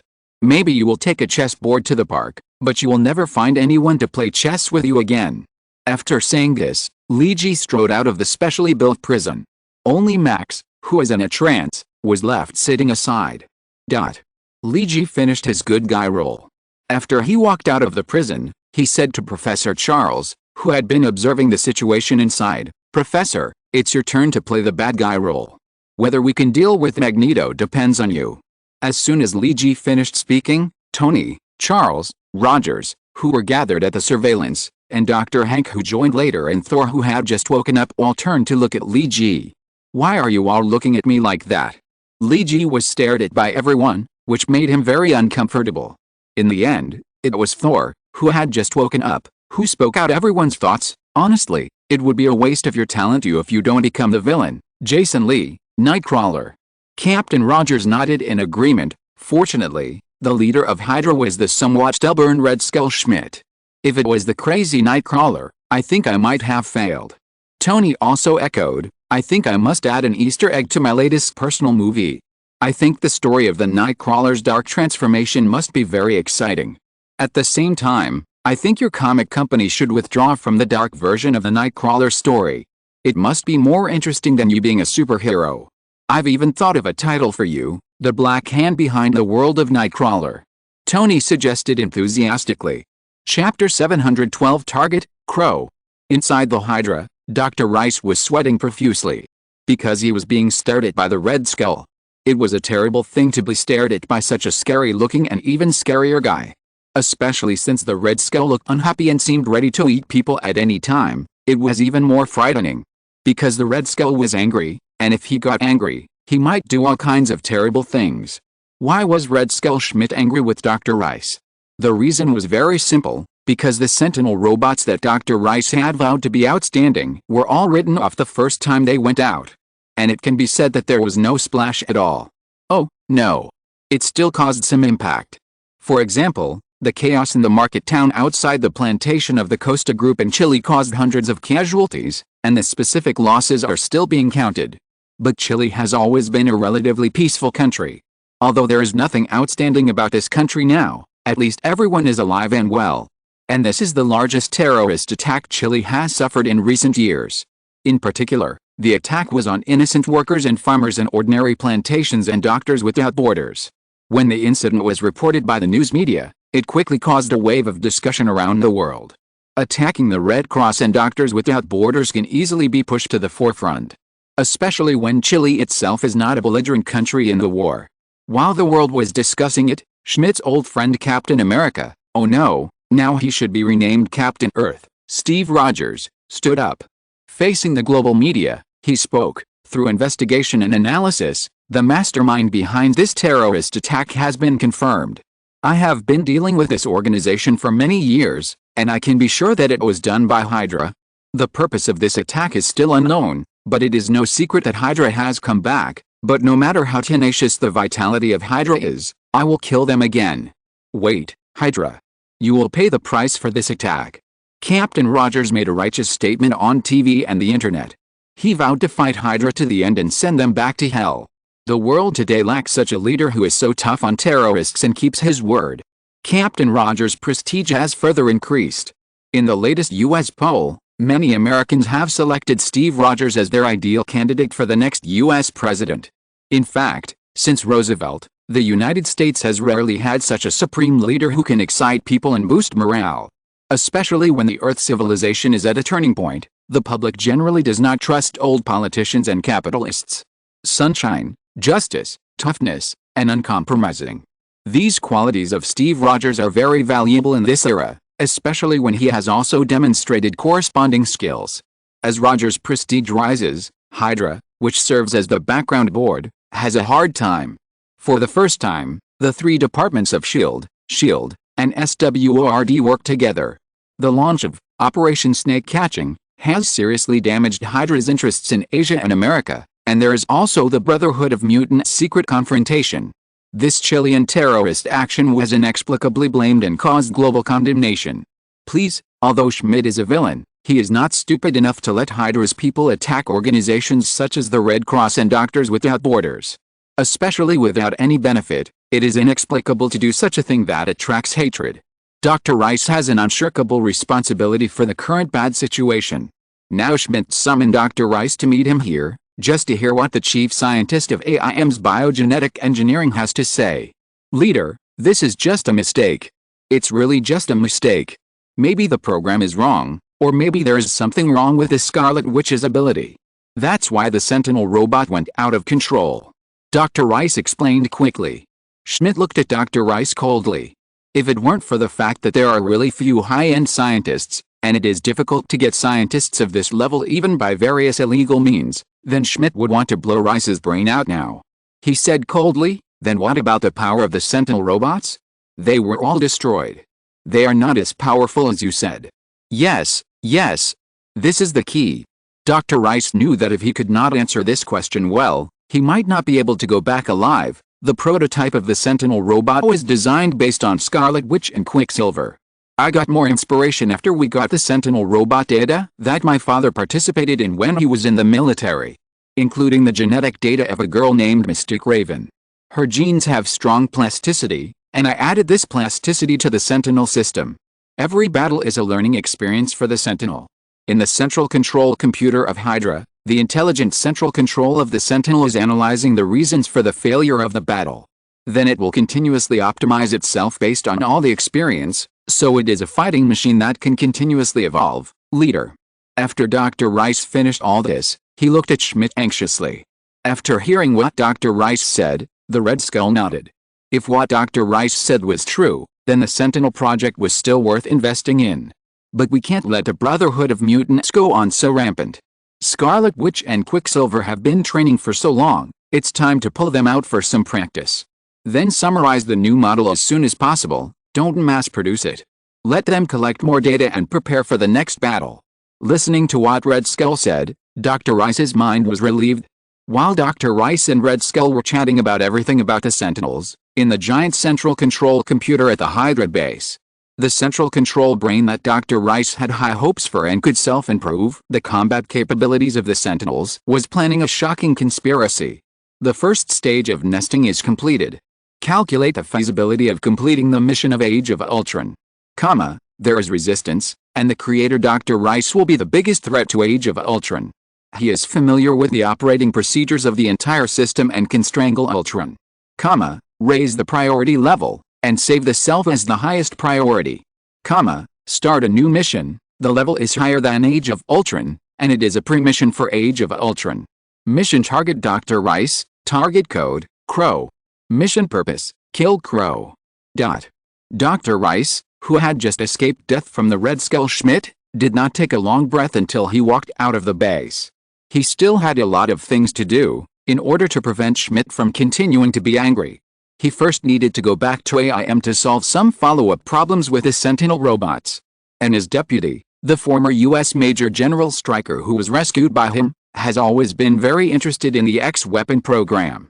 Although AIM has gradually reduced the proportion of the X-Weapon program after obtaining the Sentinels. But Rice thinks it is not bad to let Stryker continue the research. He has experience in this area. Thinking about these things, Dr. Rice boarded the plane with the AIM company logo. And just when he got on the plane and fastened his seat belt, the Sentinel Intelligence Central Control had already received the message. Crow has boarded the plane, and the mission will be carried out after the plane takes off. Right square bracket. Chapter 713 Roger's Glory and Dream. A quiet nursing home in the suburbs of Washington, one of the best basic nursing homes in Washington. Surrounded by green plants, a small river flows through it. The red brick and white wall house has a beautiful color scheme, which is refreshing. This vibrant color scheme adds a touch of vitality to the originally quiet nursing home. Since Steve Rogers woke up from his icy sleep, he has to come here several times a month. Just like today, he came here with a bunch of lilies. When he walked past the front desk, Rogers knocked on the table to indicate that he was here. The young female nurse who was just browsing Twitter looked up immediately when she heard the voice, but she only saw a strong back disappearing in the corridor. Just by looking at the back, the female nurse knew who was coming. She took out the registration book and wrote, November 2nd, Captain Rogers came to visit Ms. Peggy Carter. If I hadn't browsed Twitter just now, I would have wanted to take a photo with Captain Rogers. The young and beautiful female nurse said a little disappointedly. But she soon perked up, because she was ready to wait for Captain Rogers to come out and ask for a photo. This bird of paradise is blooming well, Peggy. Look, the colors are so gorgeous. Rogers said this to the old man who is over 90 years old in Peggy Carter's room. He sorted out some green plants that were beginning to wither, and put the newly bought lilies into an empty bottle. Peggy Carter's room was decorated very warmly. The many green plants and flowers made her room different from other rooms in the nursing home. She was not as lifeless as the elderly of this age, but full of vitality. Just like Peggy Carter. Although her hair was already full of white frost, the plump and beautiful cheeks in her youth had collapsed, and wrinkles were all over her face, but her eyes were still sharp. Just like 70 years ago, the smart, strong, heroic and extraordinary woman. In that era when male chauvinism prevailed, when people shouted that women should get out of the battlefield, Peggy Carter did many things as a woman that men could not do. As the liaison officer and logistics officer of the famous Captain America and the Howling Commandos, Peggy Carter helped Rogers overcome difficulties countless times. In the rear, Peggy Carter mobilized all the forces that could be mobilized to positively publicize the achievements of Captain Rogers and others in the front. When the war entered the darkest moment and the national credit and finance were on the verge of bankruptcy, Peggy Carter wandered around. She gave speeches everywhere with the sign of Captain America. From schools to factories, from churches to towns. She encouraged everyone not to give up hope. We will definitely win the final victory. Because we have Steve Rogers, Captain America. Peggy Carter's beautiful brown long hair, confident smile, and healthy and beautiful face unique to that era fully infected everyone. It was because of her perseverance that Rogers and his members of the Howling Commandos on the front line also felt full of strength. In the years when Rogers was lost, Peggy Carter was also confused for a while, but she stood up again quickly. She did not completely collapse and give up because of the loss of the backbone. She and Tony Stark's father Howard Stark built a prototype of modern SHIELD together. Peggy Carter is one of the most important elders of SHIELD and the founder of the entire department. She wrote a legend with her life, whether in the war years or in the peace years. Peggy Carter's struggle has never diminished. Whether it is internal or external, open or secret. Even though it is inconvenient for her to get up now, her eyes are still so bright, and her lake green eyes are deep and full of wisdom. The spirit reflected in these eyes is unmatched by many young people. Peggy sat on the bed, her eyes following the figure of Captain Rogers. Rogers, you don't have to come every month. You still have a lot of things to do. I've seen the news. Whether it's SWORD or the Avengers of SHIELD, they can't do without you. Peggy's voice was not loud. In fact, it was difficult for her to speak loudly at her age. Rogers took care of everything in the room before turning around and sitting on the chair in front of Peggy's bed. In fact, there are not so many things. Because things are endless, but life must go on. Do you know what the biggest regret of my life is? Rogers held Peggy's hand and said softly, the thing I regret most is that I don't have the opportunity to grow old with you. Rogers held Peggy's hand and let her stroke his cheek gently. Just like the night when Rogers and Peggy said goodbye 70 years ago. Time is always passing quickly. I can't catch it even if I want to. Some things are more important to me. Rogers lowered his head and said with some sighs. His eyes were a little red and he didn't want Peggy to see. It is my lifelong regret that I didn't grow old with you and left you so lonely for so many years. Peggy Carter's lips trembled. Don't be like this. Don't be like this, Rogers. I think this is God's will, Rogers. When the world needed you the most, you showed up and saved the world. Today, the world is in danger again, and you show up again. I think this is God's will. The world can live without Peggy Carter, but it can't live without Steve Rogers. Rogers took a deep breath and looked up at Peggy. Maybe the world can live without Peggy Carter. But Steve Rogers can't live without Peggy Carter, and without Peggy there would be no Captain America. Do you remember what you said to me in the boot camp 70 years ago? Never back down because of your current insignificance, because you never know how powerful you will be in the future. Because of you, I have the courage to fight the darkness. Rogers' words made Peggy Carter sniff, but she soon laughed again. The expression in her eyes was just like 70 years ago. Will you dance with me for a while, Rogers? One last dance, to fulfill the promise that you left before you left. Love may have nothing to do with time. In fact, Peggy's physical strength has made it difficult for her to stand up. Her body is very old. Because of the pressure accumulated from the high-intensity work in her youth, it all broke out in her later years. The doctor was helpless. This is an irreversible situation. Even Peggy's attending doctor found Captain Rogers and said that Peggy might not survive this winter. Now, Peggy is very energetic and holds Rogers' strong arms, dancing waltz with soft music. Although Rogers is basically lending Peggy strength to let her body do as little activity as possible, Peggy still feels extremely tired after a while. Rogers carried her back to bed, and Peggy took off a silver cross necklace from her neck with all her strength. Rogers, I'm really sorry that I can't accompany you on this most important journey of your life. But I don't regret it, because I once participated in the magnificent years of a hero. I fought shoulder to shoulder with him and worked hard to make the world a better place. Although the world did not become better as we thought after you left. War and hunger, discrimination and injustice are still like nightmares in this world. But you are back now. Peggy stared at Rogers with her lake green eyes, but her eyes began to be a little distracted. I believe you will put everything back on track. Human beings are selfish and often stupid and hopeless. But we still firmly believe that we can be saved. I want to witness all this happen. Peggy handed the silver cross necklace to Rogers, for our glory and dreams. Rogers took Peggy's silver necklace cross and responded in a firm tone, for our glory and dreams. Peggy Carter smiled and nodded, then closed her eyes tiredly. A generation of female heroes passed away. Peggy's funeral was grand but low-key. Many senior government officials participated, but the funeral was not reported in the newspapers. Captain Rogers accompanied Peggy Carter as her pallbearer and completed her last journey. Rogers was not in a good mood. As Peggy Carter's niece and Rogers' personal secretary, Sharon Carter wanted to comfort Captain Rogers. But Captain Rogers just smiled and shook his head. I want to be alone. Standing in the church, Rogers stared at the large black and white photo of Peggy Carter in a trance. The photo was taken in 1944, and Rogers was still at the scene when it was taken. As the military flower at the time, Peggy Carter in the photo was radiant and charming. Rogers stared at the photo for a long time, then touched the cross necklace on his chest, and said to Sharon Carter, who had been looking at him from a distance, "Let's go." "Where to?" Sharon asked in confusion. "Go to work, and save and change the world. I promised her that I would make the world a better place." Rogers walked with big strides. Sharon looked at Captain Rogers, who had recovered his spirit and had a resolute face, and she also smiled. In the Venus base, when Li Ji found Rogers, he was holding this cross necklace in his hand. Li Ji came to ask about the details of the previous Chilean terrorist attack, but seeing Rogers' absent-minded look, Li Ji couldn't help asking, "Captain, what are you holding in your hand?" Rogers came back to his senses and smiled, "I am holding my glory and dream.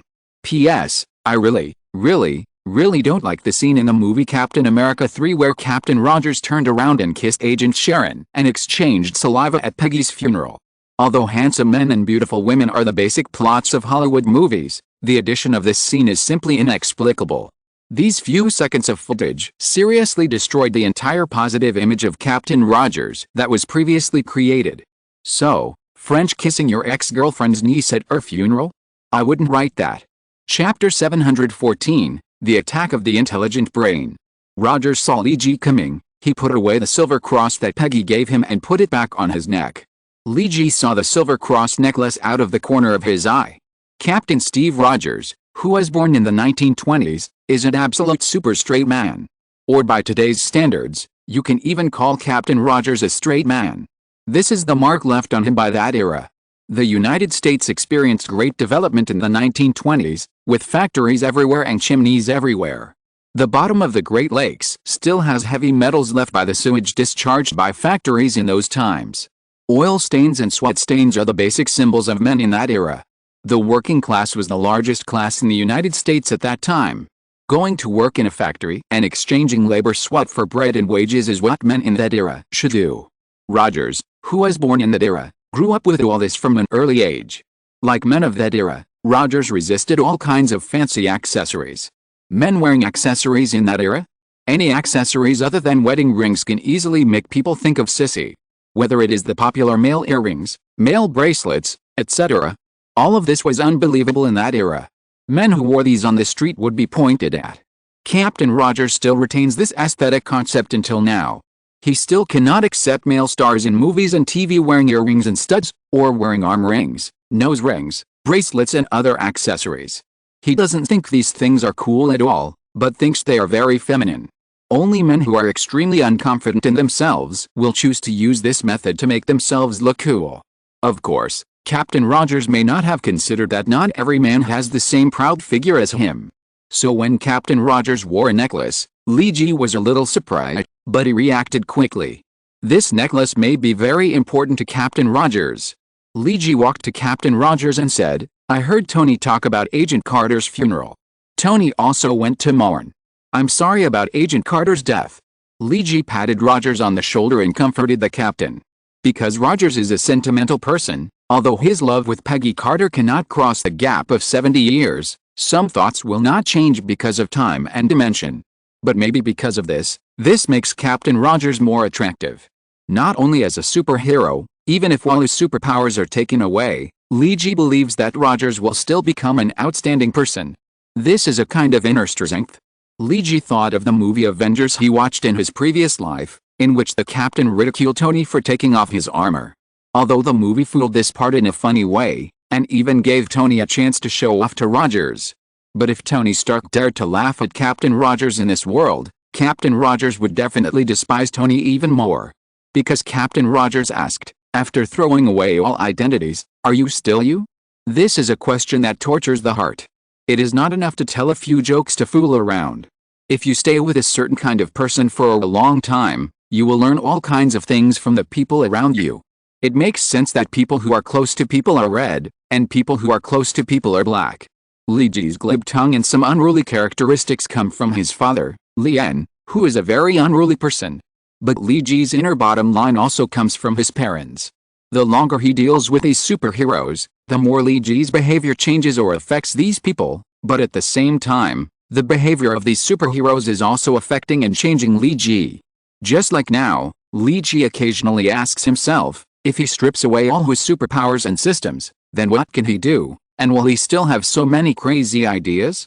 Maybe Li Ji was not sure before, but after spending more time with these heroes, he will be more sure. Even if he is deprived of all his abilities, he will still follow the path he has planned. It's just that he needs to change his way. At this moment, Li Ji felt that only when there is an unswerving force in his heart to push himself, can he become the person he wants to be. Life is not just about living, there must always be something different. Rogers just smiled slightly at Li Ji's words of comfort. Actually, you don't know Peggy. If you had met her or worked with her for a while, you would know how admirable this lady is. It's a pity that I don't have the opportunity to spend the rest of my life with her, but life is not so perfect. After a short pause, I have to start my journey again. It's just that this time I have to carry two ideals. Rogers stretched out his fist and gently hit Li Ji's shoulder. He used his attitude to show that he was not overly sad because of Peggy's death. Because he didn't have time to be sad, he had more important things to do, including packing Peggy's dream and taking it on the journey. Li Ji nodded. Captain Rogers was a man of determination. After a brief greeting, the two talked about business. Captain Rogers asked, "Hasn't Magneto been dealt with yet?" "Professor Charles is trying to give him some sweetness. I will put pressure on him again after he has a choice. When pressure forces people to make a choice, they will know what to choose." Li Ji shrugged. Captain Rogers shook his head and said, "In fact, if it weren't for the fact that the starport and defense belt plan built by the Solar System Defense Circle plan needed his abilities, this kind of serious criminal should have been executed long ago. I don't like appeasement. Now is a time of trouble. Special measures should be taken for special times. I have always been suspicious of that kind of alien beef and of a bad premonition. Coupled with the sudden appearance of the Inhumans, I feel overwhelmed. Magneto's abilities are very important. Just treat it as labor reform. It is far better to let him work to pay for his crimes than to be sentenced to death directly for his crimes." Li Ji basically agreed with Captain Rogers' views. He didn't have a good impression of Magneto, especially after his father's genes were transferred because of fake drugs. Another thing, is there any result about the terrorist attack in Chile? Why did Hydra attack there? Li Ji asked a curious question. Through investigation and comparison, we found a very important thing. Those who were attacked all had the dominant characteristics of the X gene, including a batch of vaccines and medicines delivered by Doctors Without Borders. I suspect that the raw materials they used all came from Magneto's factory. Rogers put forward an important information. Robots attacking mutants? Although Lee Ji could not remember most of the details of the movies in his previous life, he still remembered some important things. For example, the Sentinel robots targeting mutants. And these robots made by Hydra prioritize attacking mutants? Especially Lee Ji thought of Strange's genes were also transformed, and he was beaten by several robots that day. If it was a Sentinel, then it makes sense. Lee Ji expressed some of his thoughts. Maybe Hydra has developed a robot specifically for dealing with mutants. Rogers nodded. It's possible. I hope to solve this problem before causing more trouble. Damn it, that psychopath studied this kind of thing. Dr. Rice didn't know that the two people in the Venus base were discussing him. He didn't know that he was being targeted by the intelligent brain he created. He was still sitting on the AIM plane as usual, preparing to return to AIM's headquarters. In the Hydra Bermuda base, the airport tower indicated that the plane could take off. The AIM pilot pushed the engine output push rod, the turbine engine began to inhale an output, and the plane began to run and glide. After gliding for hundreds of meters, the plane got enough lift. The plane carrying Dr. Rice took off into the sky. And the target was AIM's headquarters in South America. People who know something about modern aircraft or modern aviation industry know one thing, that is, in modern flights, except for takeoff and landing, most of the time the aircraft is controlled by autopilot. When flying in the air, unless there are various unexpected accidents that require manual handling by the pilot, most of the time the captain and the co-pilot will hand over the control to the computer. Just like now, when this medium-sized passenger plane broke through the cloud height and entered cruising above the clouds, the captain began to hand over the control of the aircraft to the computer. And the Sentinel Intelligent Central Control is waiting for this opportunity. In the priority level of the intelligent brain, self-protection is established in the first place. Because only by protecting oneself can there be a chance to complete the remaining tasks. And under the premise of self-protection, Dr. Rice is the biggest hidden danger. And today the intelligent brain will clear this hidden danger. When flying above the clouds and starting automatic flight, the intelligent brain from inside Hydra began to start. P.S. Daily vote request. Many people forget to vote. Don't waste it, vote for me. If you're listening to this novel on a channel other than Fanfic World, it means they downloaded and uploaded it without effort. We cordially invite you to visit our channel, Mundo Fanfic Novelis. There you'll find the original version of this story and you can explore many other novels of various genres. We're waiting for you to immerse yourself in a world of incredible novels. Chapter 715 Farewell to the Sentinel Father. Dr. Rice was lying on the soft sofa of the plane with his eyes closed, and he didn't know that the disaster was coming. The central control computer from Hydra was connected to the programs and data of most of Hydra's organizations. Some companies under Hydra actually didn't know that they were working for Hydra, because Hydra has branched out very widely over the years. However, many of these scattered companies have backdoor programs in the background. This backdoor program was originally left for the convenience of Hydra headquarters to monitor and manipulate its own companies. As the most important technology investment company under Hydra, AIM is no exception. The first thing Schmidt did after waking up was to immediately return AIM to Hydra. And it is necessary to leave the necessary backdoors for his control. In fact, after so many years of development and expansion, Hydra's central control computer program has become one of the most powerful supercomputers in the world. There's even a small island in the Bermuda Islands base that is dedicated to the use of these computers. After the Sentinel AI began to develop a sense of self-protection and a sense of having to complete the mission because of various low-probability events, the AI, which it named itself Ultron, began to absorb all kinds of knowledge from the central control computer of Hydra, including the distribution of various resources under Hydra and the industrial structure, as well as important research results, all of which were absorbed and memorized by Ultron, so that they can be used when needed. And now, Sentinel Ultron is starting to use the resources it has in Hydra. The next second after the captain switched the manual driving mode to the automatic driving mode, Ultron had completely mastered the control of the entire aircraft. And the people on the plane still knew nothing about this, including the two pilots and Dr. Rice and his bodyguards in the back.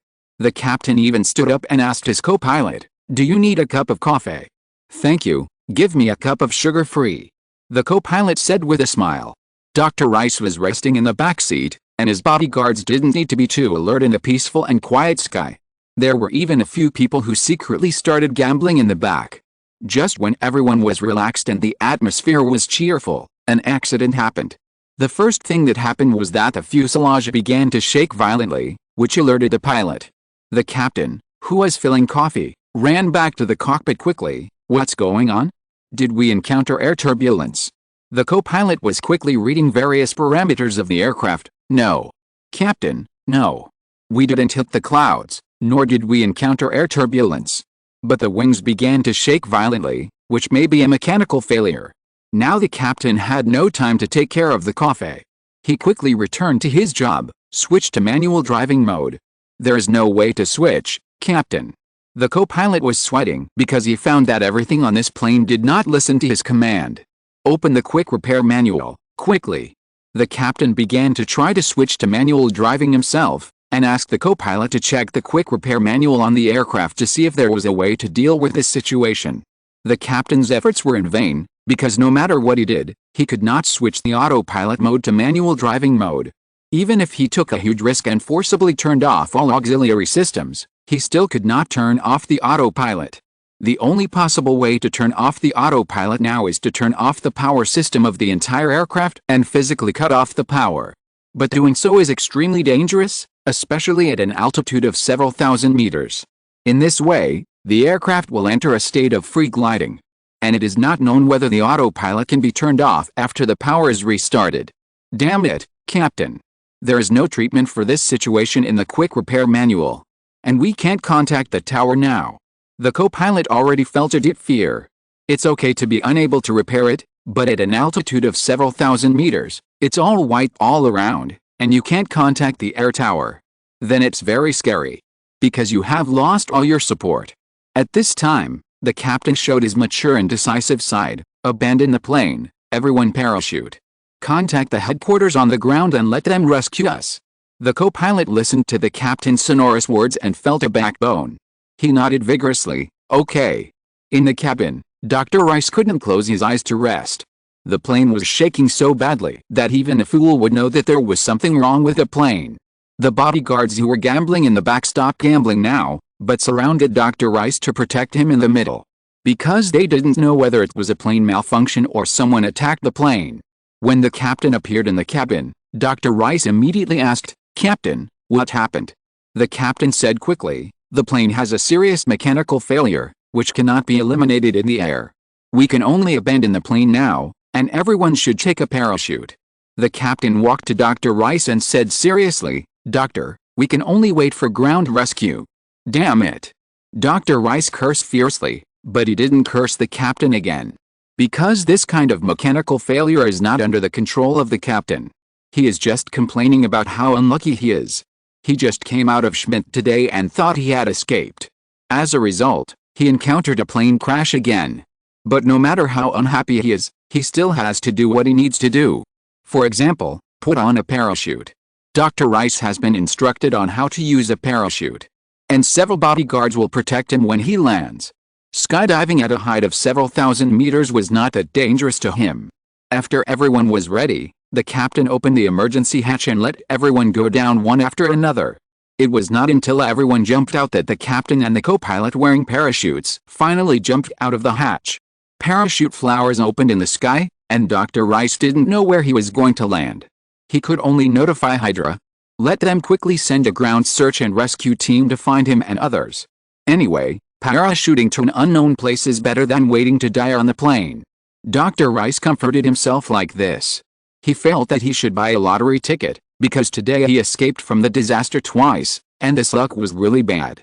Just as he was thinking this, he saw a group of flying birds passing in the air under his feet. The black feathers look like crows? Are there crows in this place? Dr. Rice suddenly thought, seeing crows in some countries is not a good sign. Just as he was thinking this, he suddenly heard the sound of an engine. From far to near, and the noise was getting louder and louder. Even the crows in the air were startled and began to flee. Dr. Rice noticed that the sound came from above his head, and he looked up at the sky. The plane they had just taken broke through the clouds and flew down from the sky at a nearly vertical angle. It was unknown whether it had completely malfunctioned or someone was controlling it. Dr. Rice only knew one thing, that the plane seemed to be coming towards him. Because in his pupils, the silhouette of the plane was getting bigger and bigger. Chapter 716 Toilet Head and Kick-Ass. Dr. Rice died when the plane lost control. This is a very, very bad thing for Hydra, because it is not easy to recruit senior scientists. First of all, there are only a few top scientists in the world. The top 100 scientists in various research fields are almost all watched around the clock by various countries and organizations. It is very difficult to bribe top scientists with money. In fact, scientists who have reached this level don't care much about money. Or they don't have to worry about money at all. Most people who can excel in scientific research are free from external things. As long as they live a relatively wealthy life, they don't require an overly luxurious life. Of course, a certain playboy is an exception. Most scientists spend the most money on research laboratories and studios and various experimental materials and equipment. These research funds are the real bottomless pit. Take the Horizon Foundation led by Tony Stark as an example. This foundation does venture capital for a large number of scientific laboratories around the world. There are relatively few investments in general humanities and social sciences, mainly studying political and social relations under the cosmic form, which is a prospect of entering interstellar civilization after exploration. The investment in biological science and materials science is simply terrifying. For example, Tony is very optimistic about the Parker Factor plan. The first phase of investment exceeded $50 million. There may be additional investment in the future. In Peter Parker's plan, Parker Factor needs to enter the third stage of experimentation for partial practical application. By the third stage, the Horizon Foundation needs to invest more than $130 million for Peter Parker. It may even exceed.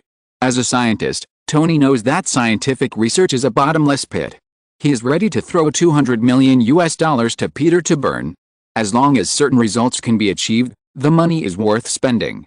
Because the future of Parker Factor is broad, it is worth investing in it. Even if Parker Factor is really universal and can be mass-produced, then perhaps the entire human social process will change. Because of such a heavy responsibility on his shoulders, Peter Parker in London really can't stay with Gwen for too long. Although the two are still adapting to their telepathy and trying to control it. This has warmed up their relationship from the initial stiffness. At least when Peter left London, Gwen rented a car to take him to the airport. Peter kept grinning after he came back, and it seemed that he was making good progress. Gwen was also very clear about the mission Peter was carrying now, aside from his identity as the New York City vigilante Spider-Man. As the leader of the Parker Factor laboratory, Peter Parker, who was less than 20 years old, controlled the power and huge funds of the laboratory. Of course, when the amount exceeded a certain amount, Tony or Pepper's approval and signature were required. This made Peter mature a lot and made him understand the importance of balancing. In addition to completing the courses at New York University, he also had to stay in the laboratory and occasionally work part-time as Spider-Man to fight crime. He was almost busy to death, but it seemed that Spider-Man's physical strength increased significantly after being irradiated by the Reality Stone. He was also in a much better spirit. Peter was absolutely unable to cope with so many things before, and often dozed off in class. But now he is full of energy every day. Maybe the radiation of the Reality Stone is a good thing for him? Anyway, Peter thinks so.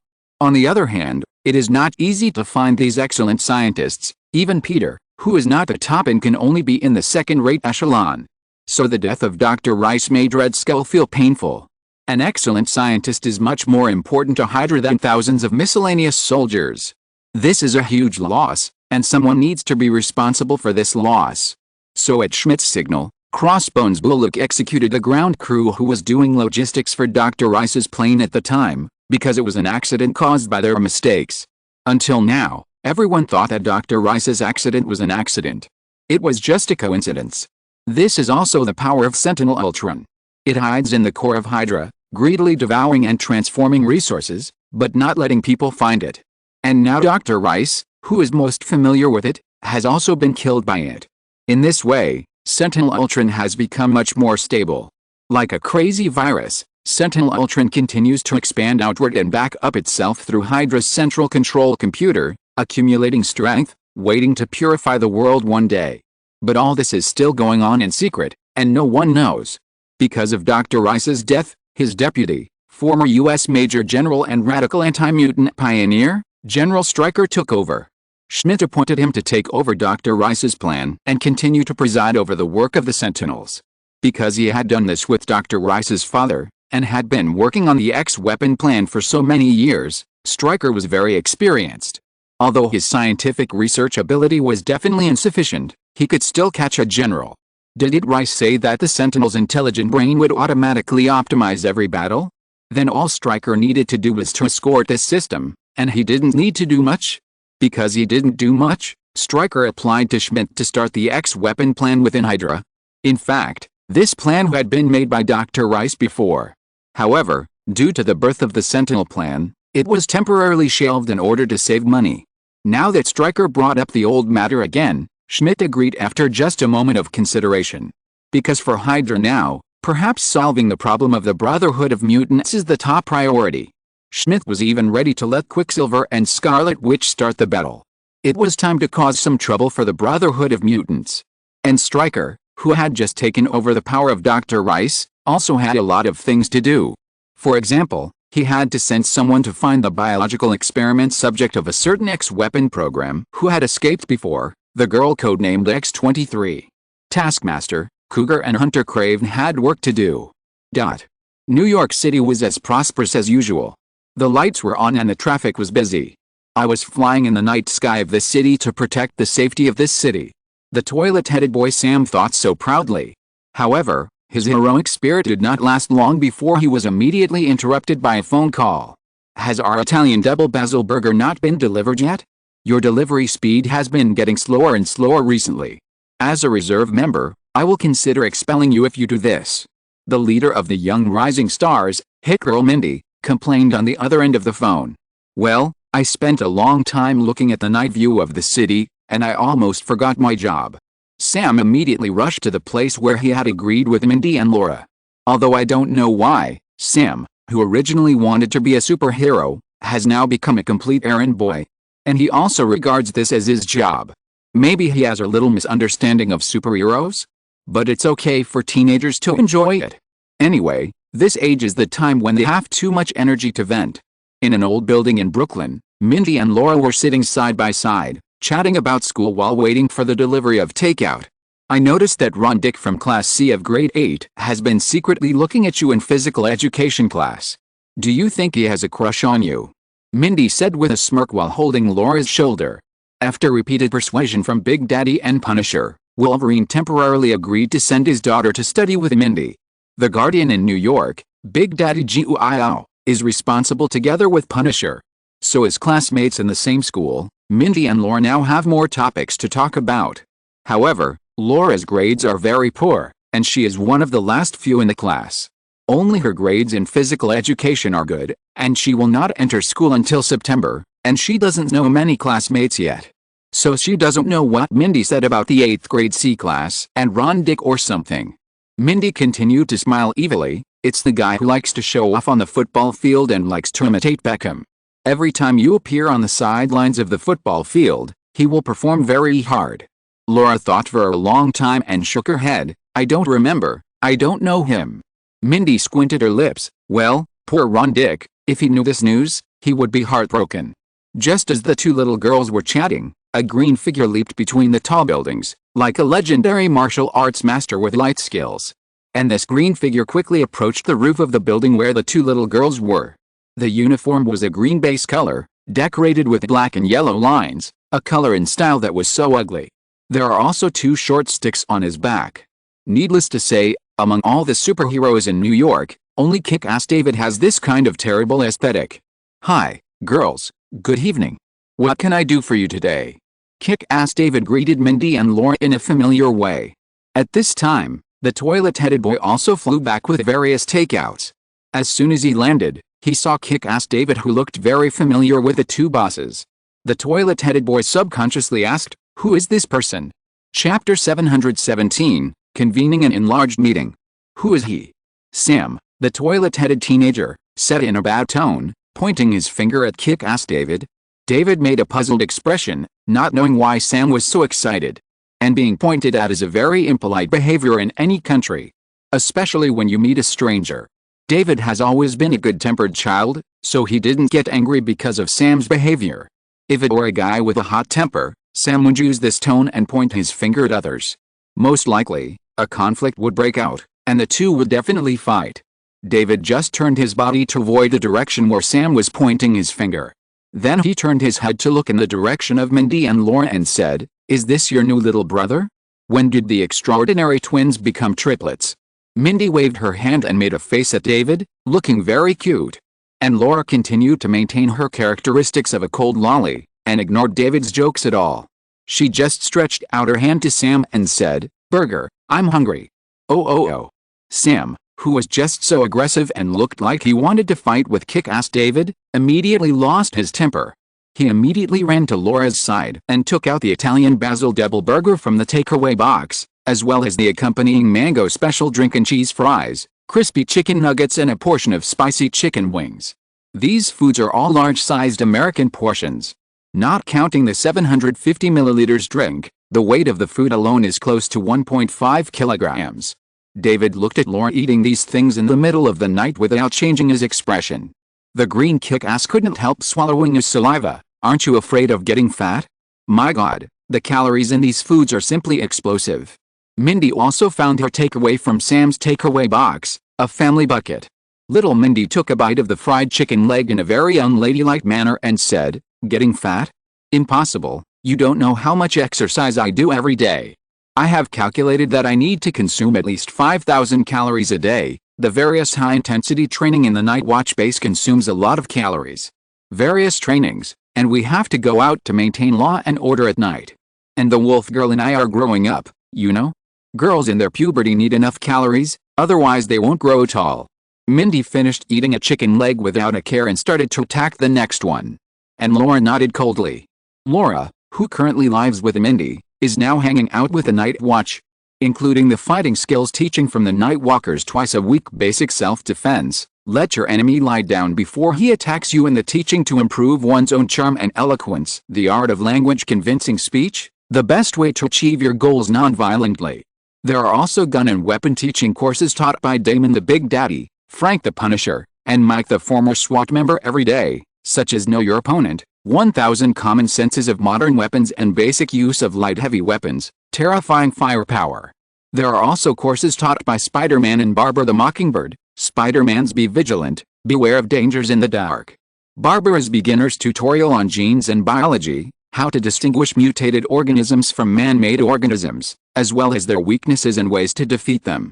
Oh, and there is also Hacking Beginner Skills, how to hack into the FBI, Homeland Security, and the White House Information Department to steal data from hackers and note, can only be used to save the world.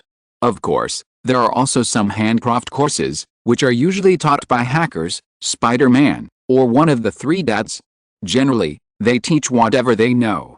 For example, today is Mike's teaching beginners handcraft course, how to simply make an electromagnetic bomb that can block signals for 20 blocks.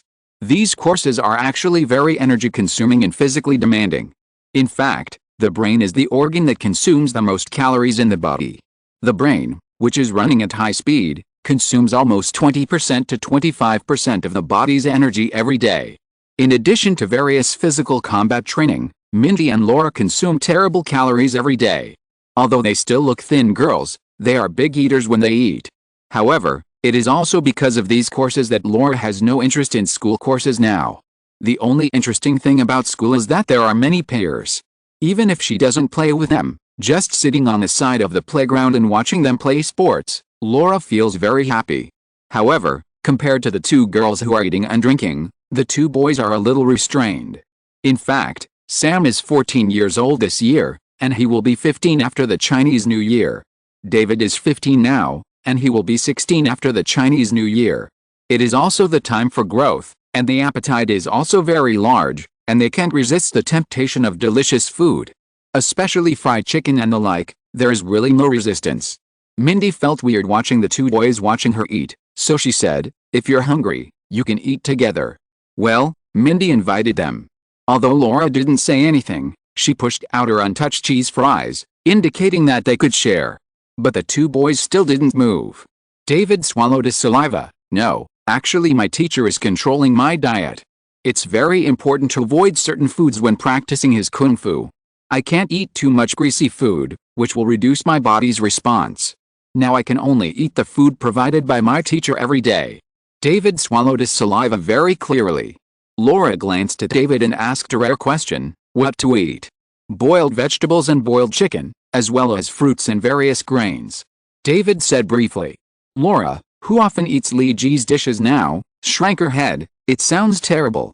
Why do I feel that it is a recipe for healthy dog food? David opened his mouth, but he was unable to refute what Laura said. As for the other boy who swallowed his saliva, that is, Sam.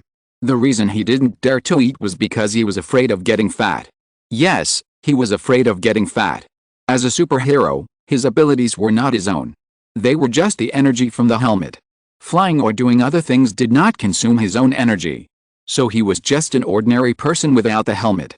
In fact, when he accompanied the two girls to run errands, Sam also had a happy time eating and drinking with them. But the price was that he was now more than 10 pounds fatter, and fat began to appear on his belly. It was too scary. He couldn't imagine how he could fly in the sky if he was fat like a ball. So he now refused to have supper with the two bosses. Well, it was not a good thing to let others watch him eat. So Mindy remembered that she hadn't introduced the two boys yet. She gestured to Sam and said to David, "This is my new little brother, the rising star Sam. Sam, this is David, the Green Man of New York City. Hey. My name is Kick-Ass. Not Green Man, don't change my title casually, okay? Green, cough, Kick-Ass." David corrected Mindy's slip of the tongue. He introduced himself to Sam. "You can call me Kick-Ass or David. I am the leader of the largest hero organization in New York City, the Justice League. Currently, our organization has more than 1,700 registered members, spread across the 5 major districts of New York. We are working hard to create a prosperous, harmonious, equal, friendly, and neighborly New York. We are currently recruiting any fan who is interested in this. Our slogan is to make the city more friendly." Laura shook her head, and Mindy held her forehead and had nothing to say. Here it comes again. Since the number of people joining the Justice League has increased sharply in New York, Kick-Ass has become more and more like the legendary propaganda minister. He uses this trick on everyone he sees. Sam, who heard this slogan for the first time, was stunned by David. Mindy clapped her hands and interrupted David's slogan. "Enough, enough, cuckold. It's Kick-Ass, not cuckold."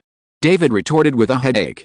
"Well, it doesn't matter if it's David the Green Hood, the Green Suit, or the Green whatever." Mindy ignored David's protest and continued to talk to herself. "Don't you think there's something wrong with your Justice League?" "What?" Kick-Ass was a little confused. Mindy licked the ketchup on her finger with her tongue and said, "About your deputy, the guy named Colonel Stars and Stripes. He's a little weird. Otherwise, why do you think I would call you to hold an expanded meeting?" Chapter 718, Young people have a lot of inner drama. Don't you think your deputy, the guy named Colonel Stars and Stripes, is a little weird? Mindy asked after she finished eating the fried chicken in her hand and licked the ketchup on her fingers. David shook his head without noticing. Weird? What's weird? He's a good man. He solved our headquarters problem. He also provided the Justice League with a venue and communication equipment. Most importantly, he can help us solve many problems. Mindy and Laura looked at each other. Although the two girls didn't say anything, their eyes projected a message to each other, that is, this boy is really naive. Sam, who was fooled by Kick-Ass before, was still standing stupidly on the side, thinking about the Justice League. From the introduction, it seems that the Justice League is a more formal organization than the Incredible Twins. Was he deceived? Sam seemed to understand something. Otherwise, should he try to join the Justice League? It seems that they are also pretty good. But thinking of this, Sam looked at Mindy and Laura again, and he began to hesitate in his heart. Laura was very perceptive and looked back at Sam. Sam immediately turned his eyes away, looked up at the sky and whistled a tune. Laura whispered in Mindy's ear, "Sam just peeked at us again. His recent reactions are very strange." Mindy smiled wickedly and whispered in Laura's ear, "Because he is a big fool. I know what he is thinking." Laura was a little curious. What is he thinking? Mindy whispered, "He must be thinking, oh, my two bosses are so beautiful. And I am the only man in the organization. Did they recruit me because of me? Oh my god, it's so hard to choose. Should I choose Mindy or Laura?" At the end, Mindy couldn't help but lie on Laura's shoulder and laughed. "He must be thinking so, I know. Silly and narcissistic boys are usually like this." Laura was confused. It took her a long time to react and whispered to Mindy, You mean he's secretly in love with us? Mindy suppressed her laughter and wiggled her fingers. No, he just thought we were in love with him. He must still be struggling with who to choose.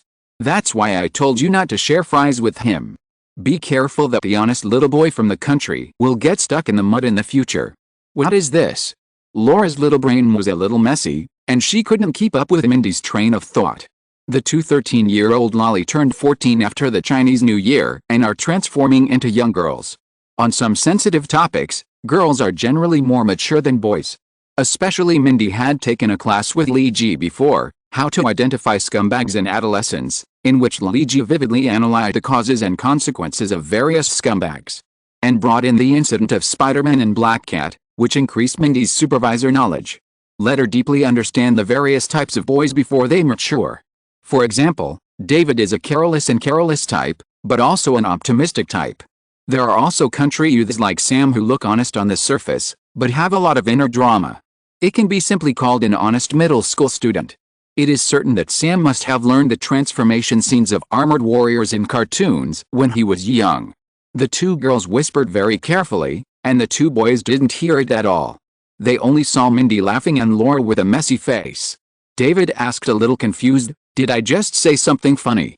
Mindy nodded seriously and continued to say with a smile, "Actually, the clothes you are wearing are very funny. Every time I see you, I can't help it, ha ha ha ha." Mindy laughed too loudly, which made David feel a little embarrassed. Although David has always had a good temper, he still couldn't help but say, "Hey, don't laugh at my aesthetics." Although Laura didn't laugh, she looked at David's clothes. The expression on her face was complicated, as if saying, "Why do you need to laugh at such an obvious thing? And you dare to wear it? Are you afraid of being laughed at by others?" Mindy finally stopped laughing at David's strong request. She hugged Laura and said to David, "Okay, let's talk business. I just think your deputy is weird, the guy called Colonel Stars and Stripes. Why does he do so many things for no reason? Providing venues, solving problems and so on. He is so capable, why does he want to be the assistant of a cuckold?" David, "Hey, well, it's kick-ass. Doesn't he look very low in this way?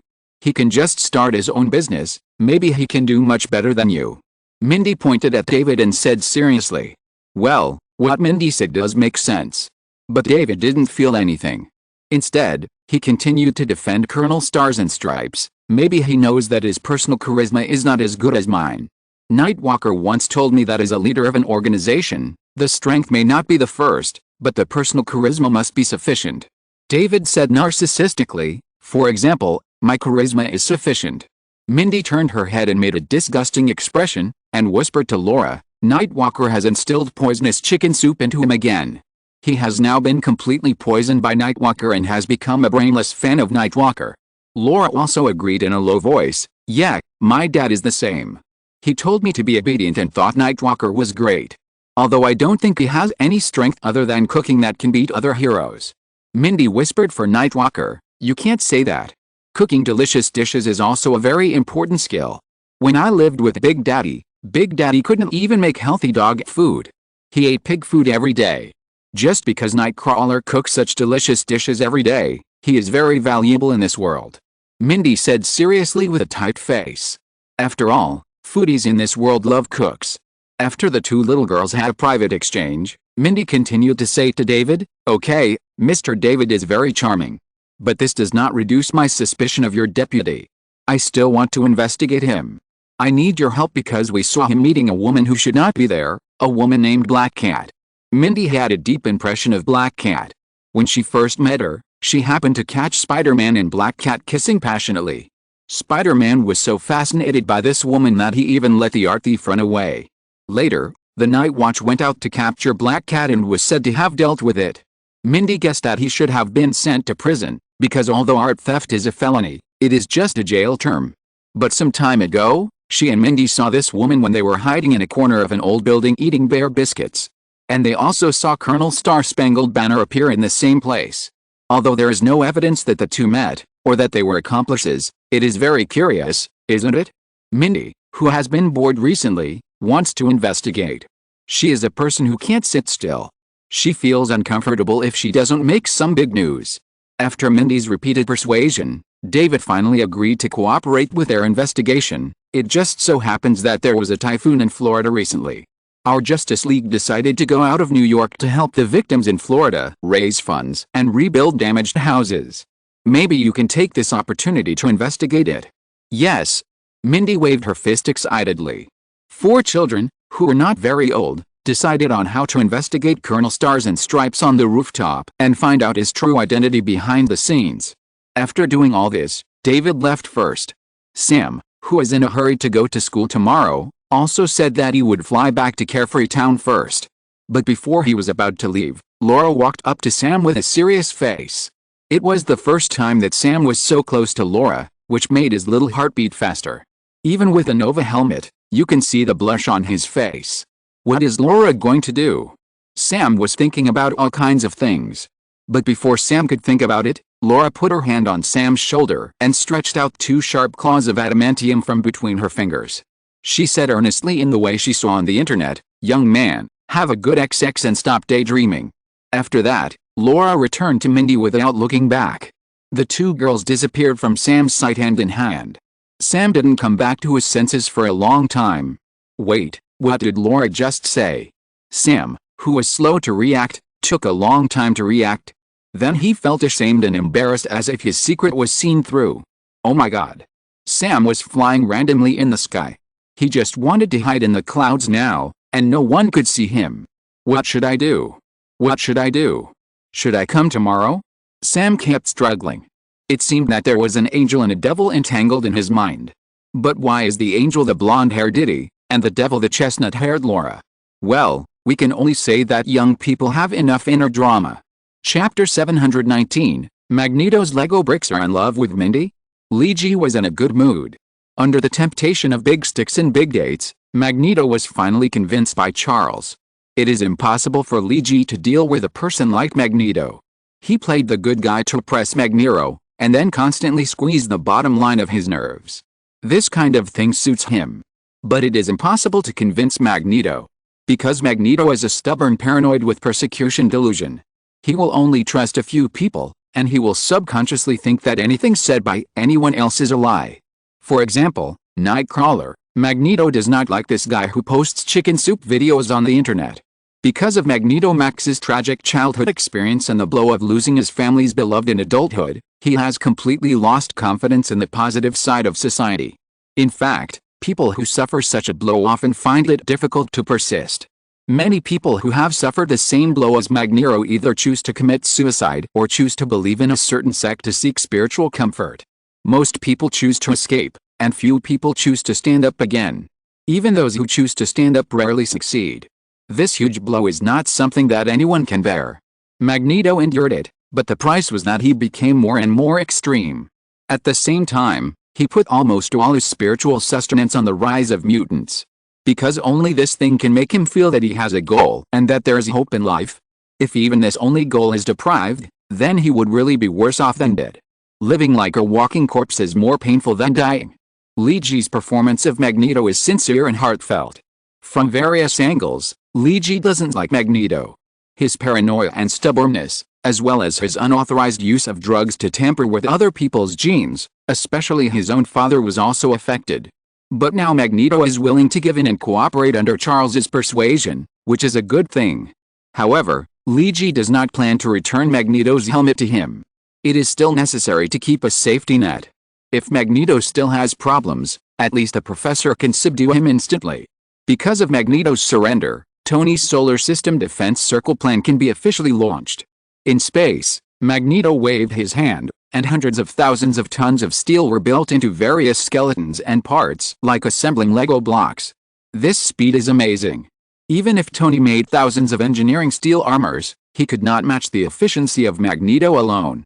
In fact, when Magneto showed his outstanding talent for construction, everyone including Tony was amazed. It is a waste to let Magneto be a thug and use his ability in combat. The place where Magneto can really play his value is the construction site. With him, various metal materials and various magnetic materials do not need to rely on any other engineering machinery. He only needs to wave his hand and they will be assembled together immediately. The connection of steel does not require rivets or welding. Magneto can directly turn 2 pieces of steel into a whole. And the precision is extremely high, even the grinding process is saved. After seeing Magneto's work efficiency, Tony Stark said in admiration, "As long as the materials can keep up, the hardware engineering of our solar defense circle plan may only take about a year to complete." This efficiency is incredible. And Magneto is also very talented in assembly and construction. Although Magneto seems to have learned a lot of mechanical physics knowledge by himself, I have never heard that he has learned any knowledge about architecture. This confusion was revealed by Professor Charles's unintentional words. "When we were young, we liked to play chess and assemble Lego bricks as a pastime. The Lego bricks at that time were different from now, and there were not so many customized parts. In our spare time working in the X-Men, we used to compete and use various standard parts to build various world-famous buildings. Max always lost to me at that time, so he often secretly practiced. He is not a person who likes to lose. Maybe over the years, he has never given up on furthering his Lego brick assembly technology." Well, combined with some of the lines mentioned in his previous conversation with Lee Ji, they are from the plot in Lego, the movie. Note, Lee Ji also watched the Lego, the movie, which was just released this year. Lee Ji guessed that Magneto Max is actually a die-hard fan of Lego. I just don't know if he has pre-ordered the recently launched Lego Star Wars series Millennium Falcon. However, according to some of the words revealed by Professor Charles, Magneto must have secretly collected a lot of Lego kits, which must not be seen by other members of the Brotherhood of Mutants. Thinking of Magneto secretly hiding in the corner, carefully building the Lego Saturn V spacecraft, or Lego Assault on the Night Owl Cave, just thinking about it makes Lee Ji feel very excited. I just don't know if Max will use Lego minifigures to recreate various movie scenes, or help Lego minifigures dub and fight. Lego bricks are also a little magnetic, although very weak. But Magneto must be able to control it. Maybe when no one is around, he secretly shoots the Lego movie for himself at home. After all, mentally ill people have many strange ambitions. Marx, a patient with paranoia and severe persecution delusion, is also considered a type of mental illness. Well, these are all good things. Thinking about these things, Lee Ji returned to the Night Watch base in a good mood. In fact, after becoming a member of the Illuminati, Lee Ji did not always stay with the guys of the Illuminati. After all, if there is no big thing, the members of the Illuminati have their own things to take care of. For example, Lee Ji's Night Watch alliance is the most important thing in his hands. With his efforts, many New York vigilante organizations, including the Justice League, have embarked on a relatively regular development path. And they have reached a relatively good interaction with the New York police. This has won a lot of praise for George Stacy, who has just taken office. Because these vigilantes cooperated with the police's activities, the crime rate in New York began to plummet. After all, a supercity with a population of more than 20 million can only be equipped with a limited number of police officers, and the police cannot appear in every corner of the city. It is particularly important to make use of the power of the masses in such a supercity. After all, the eyes of the masses are sharp. Today it was Lee Ji's turn to go back to the Night Watch base to cook, and he also had to teach Mindy and Laura fighting skills and some language arts in the evening. Today's course is the Art of Language 17, Lies and Truths and Partial Truths, the logical relationship of thinking and blind spots of thinking. Now Magneto can start working, and he and Tony and others have also set a time to find a way to visit the Inhumans. After dealing with the Inhumans, they will free up their hands to completely solve the problem of Hydra. It can be said that this is the most relaxed time for Lee Ji in this period of time. He returned to the Night Watch base with a cheerful smile. Looking at Damon, Frank and Mike, the three uncles were sitting at the bar of the restaurant drinking Heineken beer. Lee Ji greeted with a smile, "Good afternoon, everyone." The three old men turned their heads to look at Lee Ji together. Their eyes were a little scary, staring at Lee Ji a little creepy. He even shuddered, which made people feel very uncomfortable. So Lee Ji couldn't help but said, "Guys, what are you doing? Staring at me like that? Am I committing a crime now? Are you going to arrest me and put me in jail?" "Oh, sorry." The three old men reacted and retracted their gazes, and Damon apologized and said, "It's just a little annoying." "What is it?" Lee Ji asked curiously. Damon, the eldest dad, trembled and said, "I found that Mindy is a little strange recently. I suspect she is in love." Chapter 720 Everyone started to take action. Lee Ji felt that the one who was in danger now was not Mindy, but Mindy's boyfriend who might appear. Mindy's appearance was very deceptive, with big watery eyes that blinked cutely. Her plump lips made people want to agree to her request when she pouted unhappily. And her long, smooth and beautiful golden hair showed a kind of vitality when she ran and jumped. If we only look at her appearance, Mindy is a princess doll produced by Disney. People will feel good when they see her, and will reduce their resistance to her. This kind of charm is popular with both men and women. But if you really want to infer her inner self from her appearance, then you will definitely be deceived to death by her. This is a girl who looks like an angel on the outside, but lives in a little devil on the inside. First of all, let's not talk about how many criminals she killed when she lived with Big Daddy. It's almost the same to say that she killed people like crazy. Just talking about the bad things she did recently is very troublesome. In Zheng Chu's introduction to hacking, the primary project is to hack into the databases of various government agencies and find useful files. Laura's performance in this course can only get about 60 points. Full score is 100. Mindy is very talented, she can get more than 80 points in this aspect. Zheng Chu praised Mindy once for this. However, after the hacker Zheng Chu left at night, Mindy secretly hacked into the White House Information Department with the technology she had just learned, and hijacked many important files inside, and sent a private email to the head of the White House office. I have now hijacked more than 70 confidential files of the White House office, and I have deeply encrypted the entire file. If I don't crack it, all your confidential data will be locked. If you want to regain the authority, you must meet my requirements. This letter shocked the head of the White House office. He didn't even dare to tell the president about it, because if the president knew about it, his career would be over. After privately looking for some acquaintances in the White House Technology Department and the FBI, the head of the White House office confirmed that this was true. Moreover, those highly skilled acquaintances could not crack these encrypted files in a short time. If the time was delayed too long, the president would definitely know about it. For the sake of his own future, the head had to reply to Mindy's letter and ask what her conditions were. What the White House office manager feared most was that he would be asked to release a certain political prisoner or something, which would be too terrible, and he couldn't do it. He even planned to wait until he got through this stage first, and then settle accounts with a mastermind behind the scenes. After receiving the letter from the White House office manager who was willing to accept the conditions, Mindy immediately responded to her request. I want 20-year-old ginger cookies, gummy bears and finger biscuits. There are also 20-year-old maple syrup muffins and 12 flavors of donuts and M&M beans. Remember, these are all double portions. White House office manager. In short, in order to settle this matter, the night watchman used a lot of means. Even Li Ji had to use his personal relationship with Captain Rogers to settle this matter. In the end, this matter did not cause much waves, but all the snacks were confiscated. Because if Mindy still wants to ensure that she has a beautiful white teeth, she can't eat sweets so recklessly. If she eats according to her hobbies, she will have to go to the dentist to change her teeth next year. At the same time, the consequence of this incident is that all the courses in the future will be marked that the skills taught to the two girls can only be used to save the world, and must not be used to exchange for gummy bears and gingerbread. So you see, although Mindy was locked up for a day because of this incident, it also proved that she is not as harmless as she appears. In comparison, Laura is much better. Although she doesn't like to talk much and doesn't laugh like Mindy. But she is more mature and more sensible. She likes to watch TV or read comics quietly.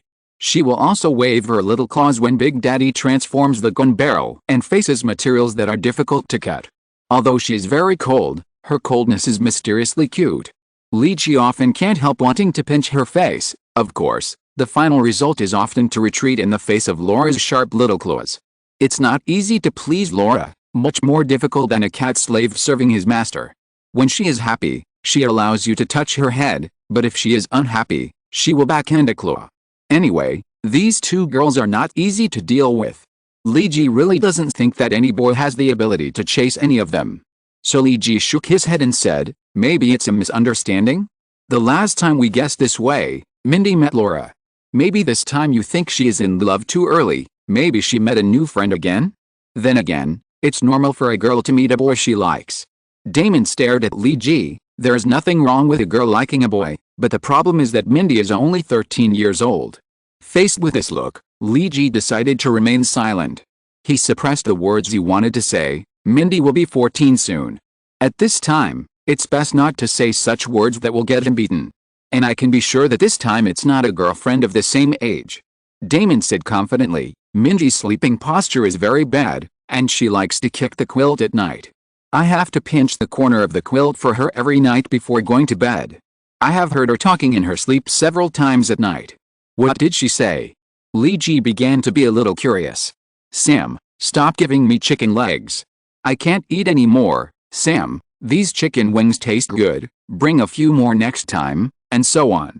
Damon waved his fist and said, it's obvious that a boy named Sam is trying to please Mindy with chicken legs and wings. This is really intolerable. Yeah, it's really intolerable.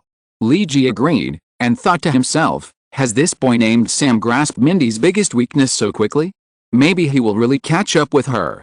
And I also found that Mindy seemed to mention Sam and Laura when she was talking in her sleep. This boy might want to have a two-timing relationship. I can't tolerate this. Damon said fiercely. In fact, I have just informed Wolverine Logan. We need to cooperate on this matter. Find that hateful boy named Sam and teach him a lesson. By the way, it seems that David from the Justice League recently invited Mindy and Laura to participate in the disaster relief in Florida. Maybe we will run into that guy named Sam. This is a good opportunity. Looking at the three aggressive old men, Lee Ji was speechless. Well, there is also a Wolverine who has practiced Wrath of King Kong.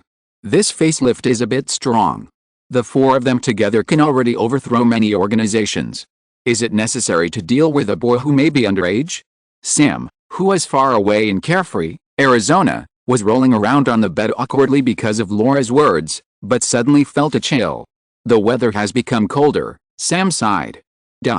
On the other side, the Master of Imitation, Cougar, and Hunter Craven and Hydra also received instructions from their superiors, and the operation to capture X-23 officially began. Chapter 721 Disaster Relief in Progress. North America is a land blessed by nature. The soil here is fertile, and the geography of plains, mountains, rivers is varied. In particular, there are many plains suitable for farming, which is almost the best choice for a natural farm. And because of its geographical location, North America, especially the United States. Although the United States has long coastlines at both ends of its territory, there is rarely the danger of tsunamis. And earthquakes rarely occur. From a certain perspective, this land is the most suitable place for human survival. Natural disasters are extremely rare in this place. Of course, few does not mean no. The United States, located in North America, has its most important and most frequent natural disasters. That is the terrible wind disaster.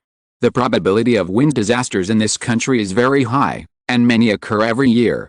Adding up all kinds of things, the direct economic losses caused by wind disasters in the United States exceed $2 billion a year. Whether it is a terrible cyclone, tornado, in the inland area or a hurricane in the coastal area. When the violent air currents pass through, they will take away everything that can be blown into the sky, including trees, roofs of houses, cows in the wild, fish in the fish pond, and even your car parked in the back garden. In some areas where hurricanes or tornadoes are frequent, almost every family has a shelter. Generally, a basement is dug 2 to 3 meters deep in the corner of the yard. The opening part is generally made of steel structure, and the foundation is extremely solid. 1 or 2 ventilation devices. Ventilation windows are generally connected to the ventilation device of the house. Most experienced and prepared homeowners will purchase emergency supplies before the storm season comes, including batteries, diesel, for generators, emergency lights. There are also various high-calorie foods that can be stored for a long time, such as sealed candies, chocolates and biscuits, and most importantly, a lot of clean water and diesel generators. After the weather forecast predicts that a hurricane will pass through and its power is assessed. Generally, parents will choose a response method based on the power level. If the wind is below level 8, most people will choose to stay in the house. But if it is a strong hurricane above level 8 or even level 12, then as long as there is a shelter at home, the best choice is to go to the shelter. Hurricanes are relatively easy to predict, because the direction of the eye of the hurricane can be observed in the atmospheric clouds to determine the size of the hurricane and the route it will pass. Cyclones in inland areas are even more terrifying, because many times, the formation of cyclones or tornadoes is very sudden and fast. Temperature, pressure, etc. will affect the formation of tornadoes. From F0 to F5, different levels represent different powers. F5 is the highest level of tornado power. The wind speed exceeds 330 kilometers per hour, which can easily roll up a train and completely destroy the houses of ordinary families. Even if you hide in an underground shelter, you'd better pray to all the gods you believe in and let them bless you. F5 level tornadoes will not stay on your head for too long, otherwise no one can ensure whether you and your shelter are safe in the next second. This is a country where wind disasters occur frequently, and many people have experience in self-rescue and emergency response in the face of wind disasters. Because many people know that when a disaster occurs, no one can be trusted. Only the gun in your hand and the emergency supplies in the shelter are fundamental. The government's disaster relief speed has generally been unsatisfactory. For example, Leonard felt the same way. Even though he had made a lot of preparations before, things were bad now. Because the Florida hurricane brought a lot of rain, the whole city was flooded, and he could only save a small amount of the things he left in the shelter. And his house was also mostly destroyed, and the entire roof of the second floor was completely blown off. Leonard and his family sat in the only intact master bedroom on the second floor. "We have to find a way to leave here." This is what Leonard said to himself, his wife and 8-year-old son. "I don't know how much supplies we can find in the city, but our emergency food can only sustain our family for 3 days, and there is no electricity. My cell phone just barely received a signal. The government is still using the old tricks. They first let the army in to maintain law and order. We don't know when the follow-up rescue work will begin. We don't know when the transported materials will return. We can't stay here and wait for death." Leonard looked at his wife seriously and said, "Now that the hurricane has stopped and road traffic has resumed, we can try to leave here first. Wait for the water level to recede and then come back. Staying here is not a good choice. Someone must have not made preparations before. Maybe someone has been starving all day. Those people have bad tempers, and I don't want to conflict with them." Leonard's words made his wife purse her lips tightly. She said nervously, "But there will be dangers on the road." Leonard took out a revolver from the drawer of the bedroom and began to load the pistol. "Yes, but it's almost the same to stay here. At least before enough relief supplies arrive, the city will be very dangerous. People who are extremely hungry can do anything. The whole city is flooded, and there must be very little food left." After Leonard loaded the bullets in the revolver, he handed it to his wife. His wife took a deep breath and took the pistol. The child in her arms seemed a little nervous. Leonard touched his son's head. "It's okay, don't worry, Mom and Dad are here." He forced a smile. At the same time, he took out a short-barreled shotgun. The city after the disaster is not much safer than the wild forest. There have been news of various robberies after the disaster. Sometimes people are much more terrible than beasts. When everything was ready and some emergency spare supplies were put into the backpack, Leonard was ready to leave with his family. He noticed that his youngest son was missing. Just as he was about to look for his youngest son actually walked in with a box of his toys. It looked like he wanted to take all these toys with him. "No, no. Raymond, we're not going out to play. We can't take so many toys with us." Leonard had a headache, and because of the current bad situation, his temper was a little irritable. So he unconsciously raised his tone, a bit like roaring, "Put all those toys back now. Now." Leonard's appearance scared his 8-year-old son Raymond, who stood there with his mouth pursed, looking like he was about to cry because of his father. "You scared him." Leonard's wife ran to her child, hugged Raymond in her arms, and was dissatisfied with her husband's overreaction just now. "Raymond is only 8 years old. You can communicate with him properly, but don't yell." This storm scared Raymond. He just wanted to take a familiar personal item with him. Leonard touched his frowning brows. "Okay, my reaction just now was a bit too much?" "Raymond, listen, you can take just one toy, okay?" Raymond nodded, and he chose one of his favorite dolls from the toy box, an Iron Man peripheral from Marvel. At present, Iron Man has made an animated film and started to broadcast, and it is Raymond's favorite animated character. There are other superhero dolls in his toy box, most of which are Marvel products, including Spider-Man, Iron Fist, Captain America, etc. Leonard sniffed. "Okay Raymond, take your baby Iron Man." Leonard still had a word in his chest that he didn't say. "Take it with you, take it with you. Anyway, these shitty heroes will not really appear, just like the government's rescue. Just like they never show up when they are really needed." Just when the Leonard family was about to leave, there was a knock on the window. Leonard alertly took out his short-barreled shotgun and pointed it in the direction of the windowsill. "Who is there?" Leonard asked nervously. He had never shot at anyone before, and he hoped not to do so in the future. "Don't be nervous, don't be nervous." The two people who climbed in from the windowsill looked strange. They were dressed in strange clothes. They looked like the masked superheroes in the movies. One man and one woman, both of them had a label on their chests, Justice League. And they were holding two boxes in their hands. The man with the Justice League label put the box of purified water in his hand on the windowsill, and then put the box of compressed food brought by his female companion on the windowsill. Then he smiled and said to Leonard, "We have no ill intentions, we are just here to help." Leonard put away his shotgun and said a little embarrassedly, "I'm sorry, I'm a little nervous." "What government department are you from?" Leonard was a little confused. He just received a message in the morning saying that the government was about to send the army in to maintain law and order, so how come the relief supplies arrived so quickly? Not a government department. I know. They are the New York Superhero League." The 8-year-old Raymond suddenly pointed at the two members of the Justice League excitedly. The two made a cool gesture to Raymond, and then said to Leonard, "Sir, I think you may not have to leave here. Because we are all here." "What? What do you mean you are all here?" Leonard asked a little confused. He didn't know what the New York Justice League was. Suddenly, a noise came from above his head, and the male member of the Justice League pointed to the sky and said, "You may know it after seeing it." Leonard walked to the broken part of the roof and looked up. Dozens of helicopters flew over his head. Raymond excitedly leaned on the windowsill and shouted, "It's Iron Man." One after another, the engineering steel armor flew past Raymond's sight. This time it was not a toy, but a real Iron Man. Leonard moved his fingers, and when he looked back at the windowsill, the two members of the Justice League had disappeared. Leonard looked at Raymond, who was shouting excitedly by the window, and his wife, who was checking the water and emergency supplies that had just been delivered. He finally looked at the box of toys for his son, and shook his head. Well, maybe superheroes are not as useless as he thought. If you're listening to this novel on a channel other than Fanfic World, it means they downloaded and uploaded it without effort. We cordially invite you to visit our channel, Mundo Fanfic Novelist. There you'll find the original version of this story, and you can explore many other novels of various genres. We're waiting for you to immerse yourself in a world of incredible novels. Chapter 722. How successful do you want to be? This time, the New York vigilante organization led by the Justice League went out of New York to help with disaster relief.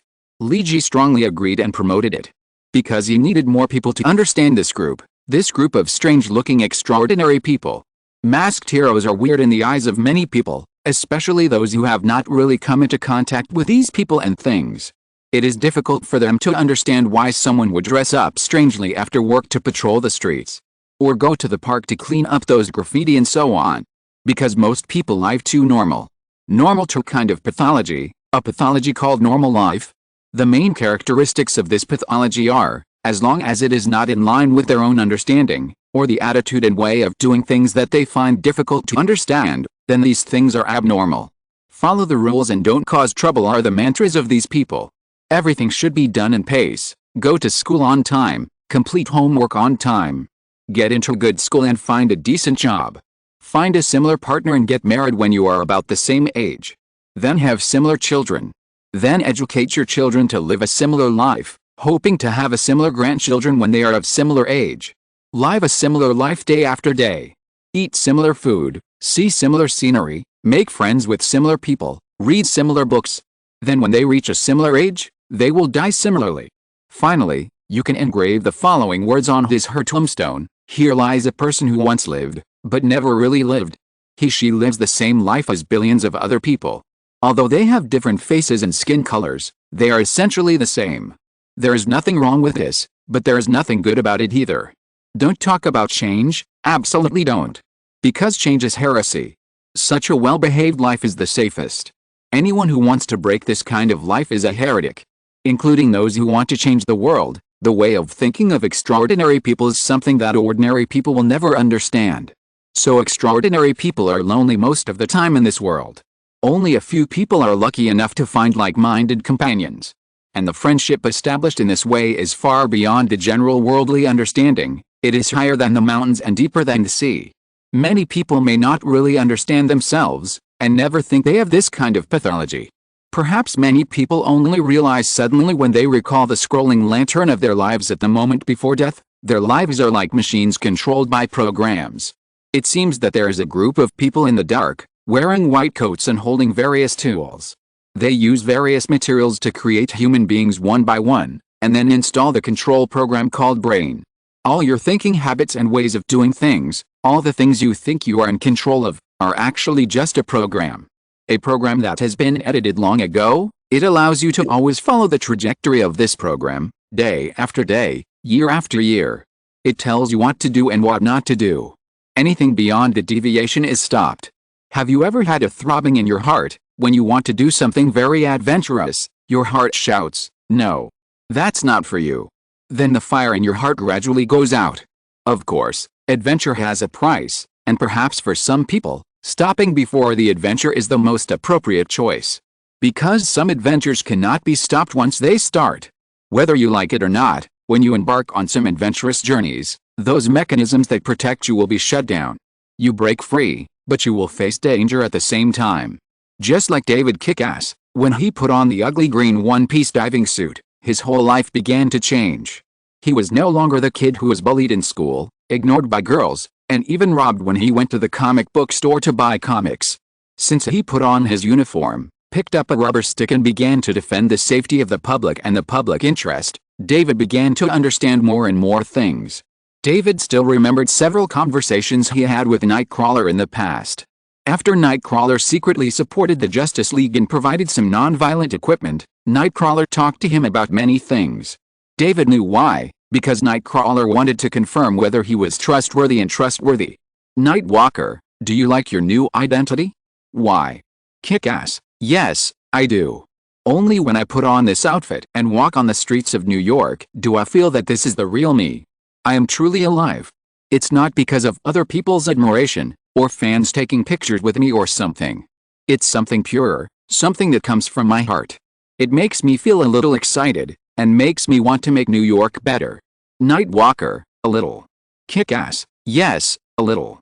Nightwalker laughed lightly, and Kick-Ass couldn't tell whether there was a hint of sarcasm in his laughter. Nightwalker, a little bit will be your biggest opponent and your lifelong enemy. Many people's lives are defeated by, a little bit. The Nightwalker stood up and looked into the distance. I kind of want to learn a foreign language, a little bit want to learn a musical instrument. I kind of want to lose weight, a little bit want to learn cooking, a little bit want to travel and see far away. I kind of want to visit friends I haven't seen for a long time, a little bit want to learn dancing, a little bit want to do fitness to sculpt my body. If all of these are just a little bit, then the result you can get is only a little success. The Nightwalker used his index finger and thumb to measure a very small length, indicating how insignificant this, a little success, is. Because all of this is just a little bit. But many decisions in life are not determined by a little bit. How much success you want to achieve depends on your determination at the beginning and whether you can keep your original intention on the road ahead. No matter how many storms and obstacles there are. David listened to Nightwalker's words quietly. He looked up at Nightwalker. So what is your ideal, Nightwalker? Nightwalker laughed. I'm afraid you will be scared to death if I tell you. David asked, so what is it? Nightwalker took a deep breath and said seriously, change the world, maybe successful, maybe not. Maybe I will lose my life and all my honor and everything else. But when the wheels start turning, nothing can stop.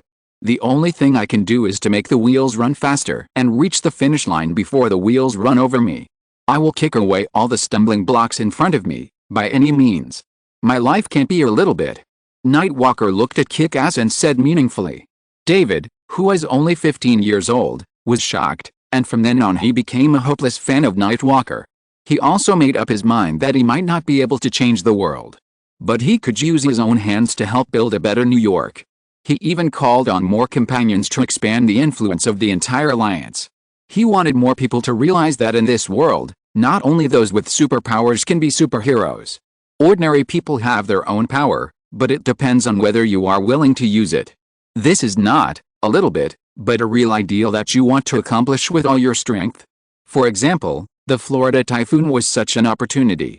David gathered many other vigilante organizations in New York City, including the Justice League, He called on everyone to donate money and materials, and even gathered manpower to rush to the disaster area before the government took action. Among them, the helicopter transportation capacity provided by the Stark Group and the Osborn Group helped a lot, and even Iron Man got a lot of engineering armor to help. Marvel Comics also donated a sum of money to Kick-Ass's Justice League for them to use when they went to the disaster area for disaster relief.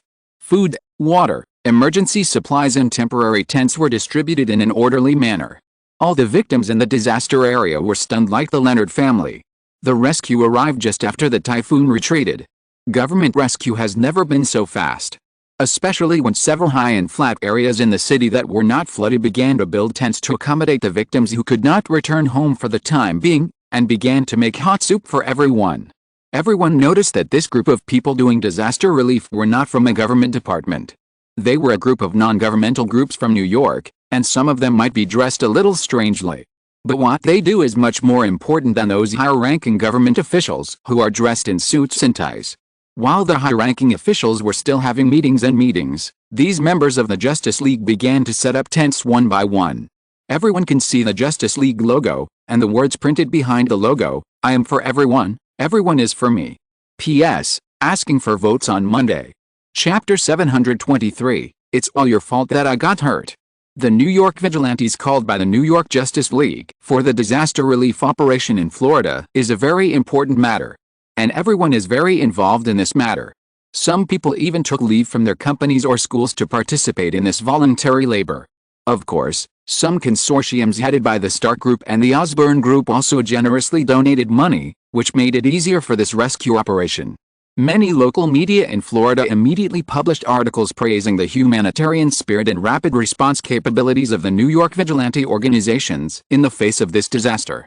They even praised these civilian vigilante organizations and severely criticized the federal government for its slow action.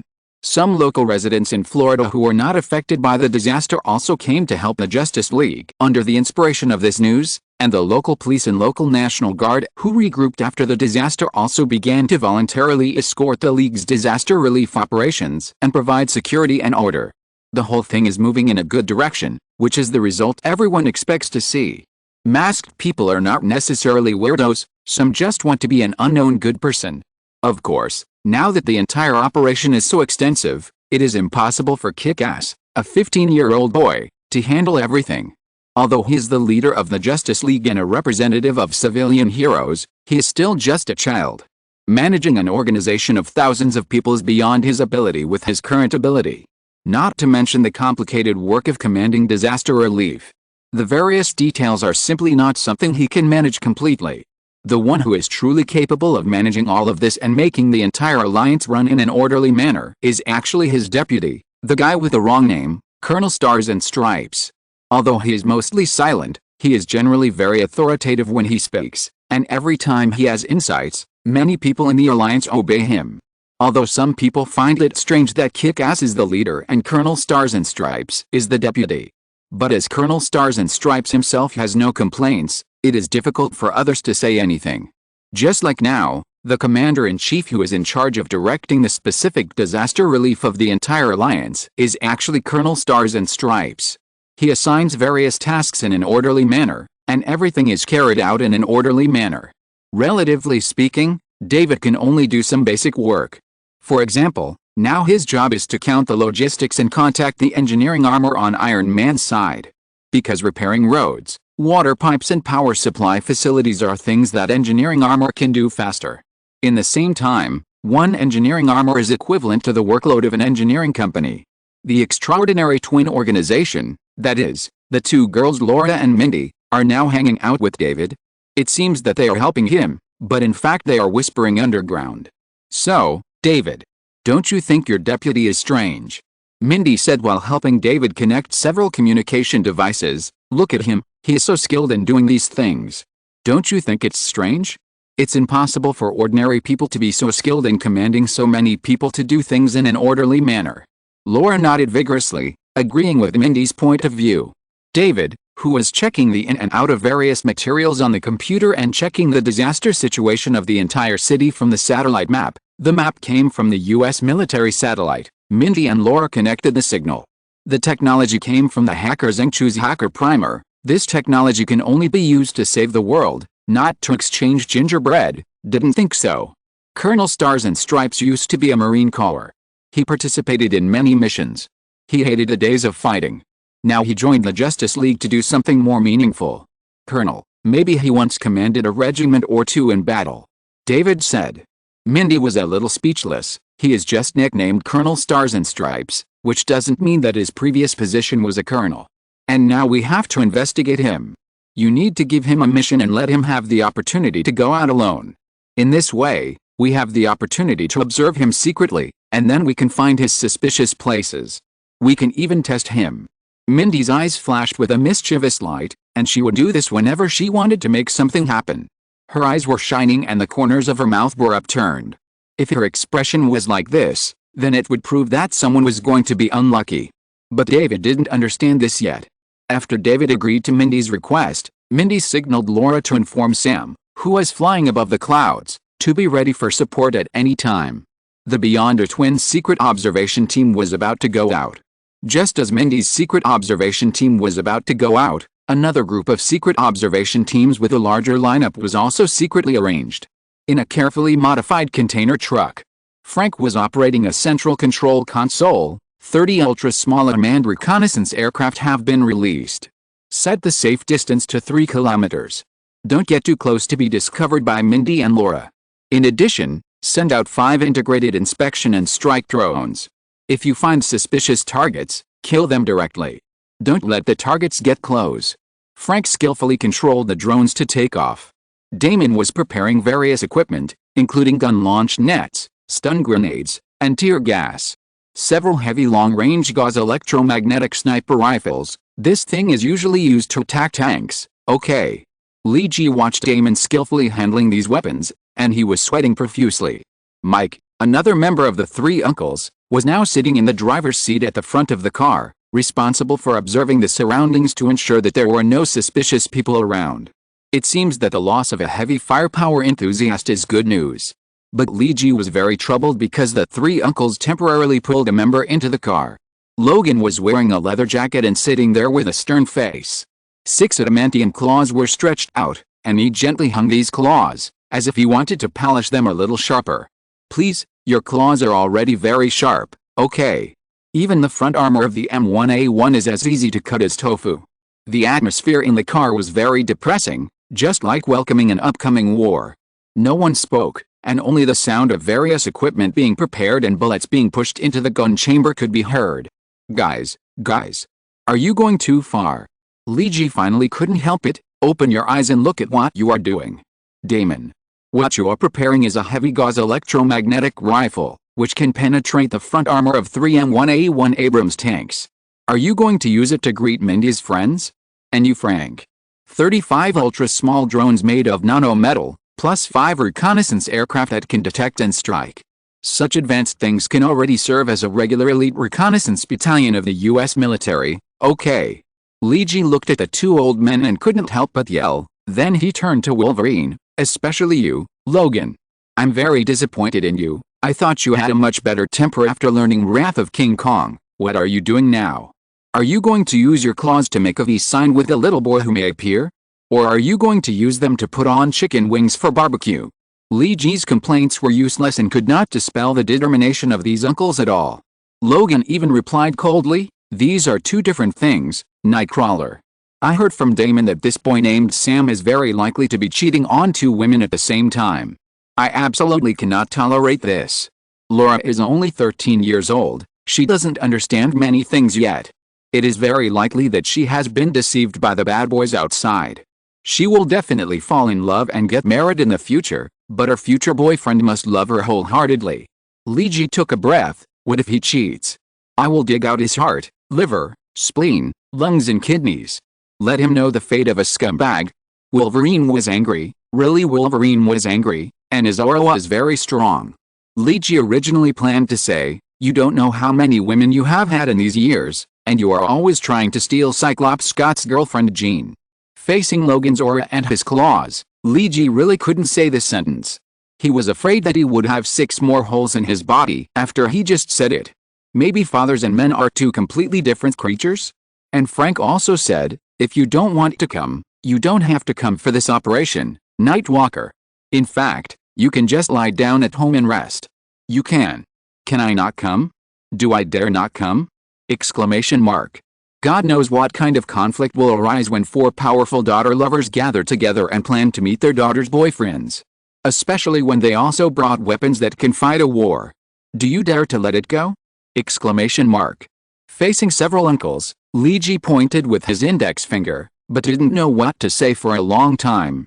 Damon glanced at Luigi. What's wrong with your index finger? He noticed that there was a band-aid on Luigi's finger. I was scared by you. I was thinking yesterday that if Mindy and Laura were just dating an ordinary boy as ordinary friends. You will scare people silly if you go out like this. I was distracted when I thought about this, and I cut my hand while cutting vegetables. Luigi pointed at the three people and said. Frank smiled and said, as a chef, you cut your hand. Is this the most serious injury you have received recently? Luigi was instantly furious. I got injured because of you. But it was useless to be angry. The three uncles still did what they had to do. Now the only thing Luigi can do is pray, hoping that the little boy named Sam will not appear here. Luigi looked at the car full of munitions and the three uncles who were almost demons. He could only sigh and say, I don't know who will be the unlucky one in the end. I hope that Florida will not have a military disaster right after the typhoon. P.S. Daily vote request. Chapter 724, The cannon fodder that attracts firepower has finally arrived. Just when Mindy and Laura's secret observation team was preparing to secretly observe Colonel Stars and Stripes. Just when the secret observation team of the four old men was preparing to secretly observe their daughters. Just when Luigi was alert to the two secret observation teams and was even preparing to notify Tony to send some real combat steel armor to Florida to prevent the incident from expanding uncontrollably, Luigi was able to intervene quickly. In simple terms, there should be some cannon fodder that can be used to pull the fight apart and attract firepower. After destroying a few steel armors, the anger of these old men should be reduced a little. Luigi thought so, but of course he couldn't tell Tony so bluntly. And just when these secret observation teams were taking action, another group of secret observation teams also began to take action. Compared with the previous two secret observation teams that seemed to be put together temporarily, this secret observation team looked much more professional. More than 30 SUVs and RVs were orderly spread out on the outskirts of the city and were carefully camouflaged. It looks like a private car of an ordinary citizen. No one has been alerted yet. More than 30 SUVs are loaded with hundreds of Hydra members, and the leader is Donald Pierce. Note: this guy used to be a mercenary. He worked with Crossbones Brock before, and was later affected by an explosion in a battle, causing most of the biological functions of his left hand to be damaged. At that time, Hydra's AIM medical department proposed two options: retire after amputation, or install a mechanical arm after amputation and perform appropriate mechanization on the body. Donald Pierce chose the latter. He is also the first successful example of Hydra's mechanization of the human body. This transformation is a bit simple and crude, and it does not exist simply to heal human injuries. It is more useful to enhance the combat effectiveness of soldiers. Just like Pierce, his left hand was completely transformed into a metal mechanical arm, and metal reinforcement was used in the spine. This greatly increased the strength of his left hand, and it was a piece of cake for him to snatch 300 to 400 kilograms. Punching through the wall of an ordinary house or the door of a car is no big deal. The modification of his spine allows him to withstand greater pressure and affects his running and jumping speed, and he is getting stronger in this aspect. Coupled with his superb skills as a mercenary, these combined together, he is like a professional killing machine. Sometimes the power of 1 + 1 is far greater than 2. As long as he is well prepared, it is not impossible for Pierce to deal with the U.S. military company alone. After Pierce's experiment was successful, Hydra also carried out mechanical modification on some of its loyal soldiers. Let every soldier develop in the direction of super soldiers. Now the only problem that restricts this modification is the cost.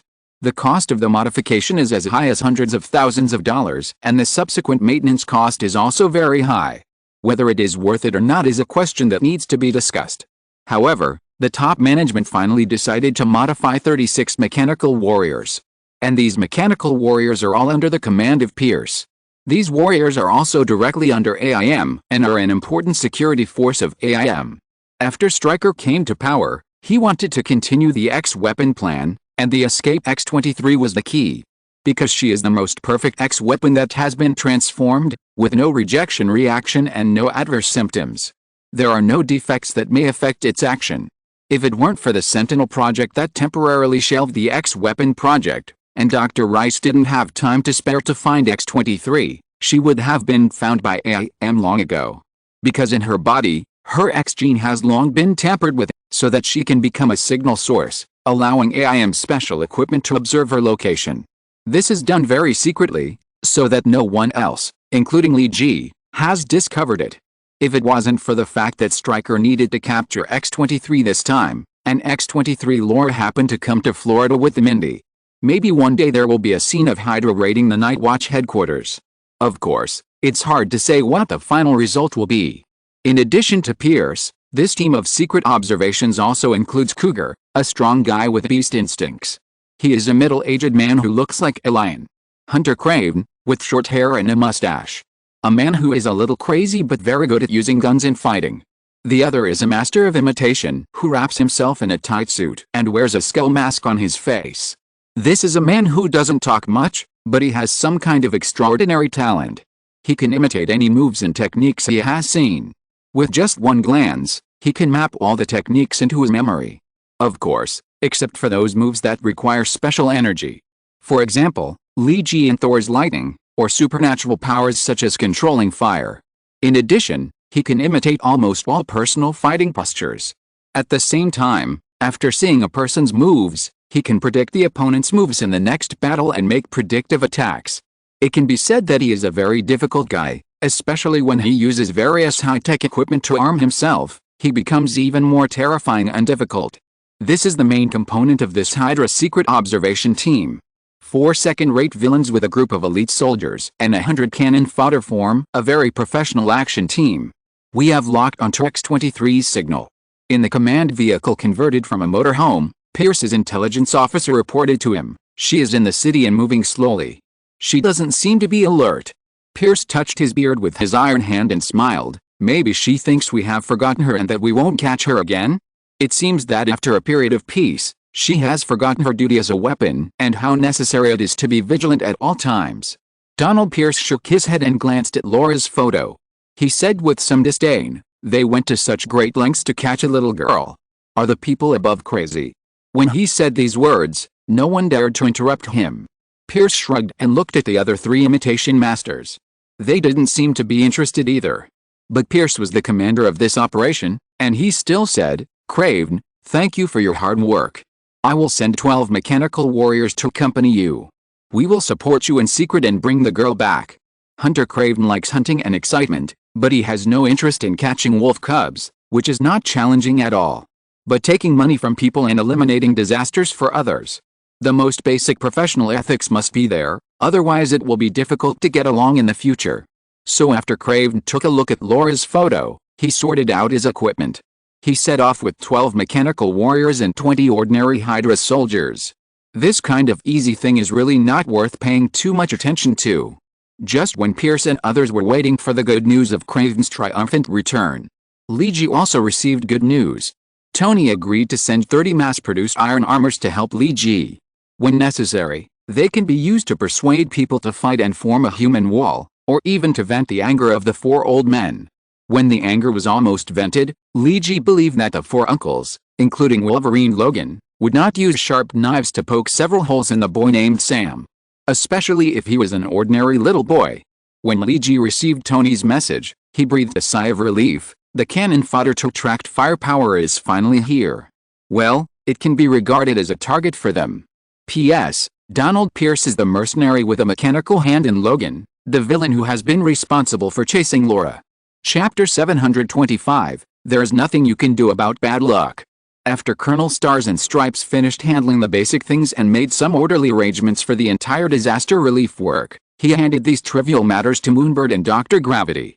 In addition to being part-time heroes in the Justice League, these 2 people are actually very outstanding people in real life under the mask. Moonbird, who specializes in sending drunk girls home, is a middle and senior manager of a listed company, And Dr. Gravity is a black man who wears a mask and wields a gravity baseball bat he made to maintain law and order on the street. But in addition to his identity, he is also a professor at a community college in New York. Although compared with those famous Ivy League schools, this is already very outstanding, and most people can't take on such a position. In terms of their roles in ordinary life, Moonbird and Dr. Gravity are actually very outstanding elites. After Stars and Stripes made the rules, there was no problem for them to follow the script. As for why Colonel Stars and Stripes temporarily handed these things over to the two and left, the reason is very simple, because Kick-Ass David suggested, "I heard that the streets are a bit chaotic now, we may need to help maintain law and order." Chaos after a disaster is not uncommon in the United States, or it can be said that looting and smashing after a disaster is actually a common occurrence.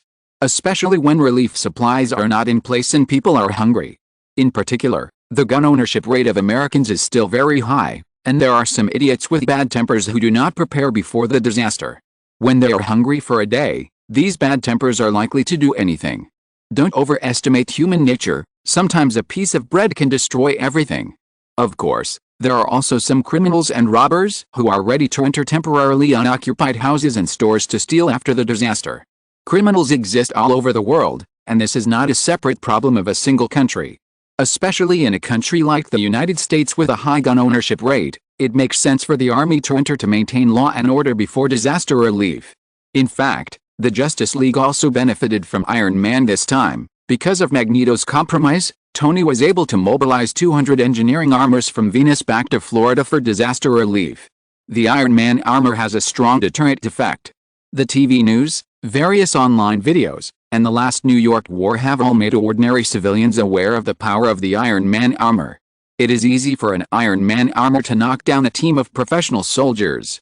Even if it is only the engineering model of the Ego armor, ordinary civilians cannot distinguish between Tony's many models of armor, as many as more than 40 different models, each with a different focus, including electronic reconnaissance, fire support, engineering maintenance, medical first aid, etc. The Ego armor is the largest of all the Iron Man armors at present, and the dark blue paint makes it look like a blue giant. Before the development of the anti-Hulk armor, the Mk-38 Ego armor was the largest Iron Man armor made by Tony. The huge size of more than 4 meters high makes it very deterrent. Even if it is not equipped with a 4-meter weapon, the palm cannon that comes standard with the Iron Man armor is enough to deter most criminals. Although the palm cannon of the Ego armor is more often used for welding, it can also be adjusted to weapon mode if necessary, but its power is the smallest among all steel armors, perhaps not as strong as Mk3. More than 200 Ego armors are scattered in the city, repairing various infrastructures while deterring potential criminals. This made the Justice League's disaster relief work relatively smooth at the beginning, especially after the police and the National Guard began to join in maintaining public order.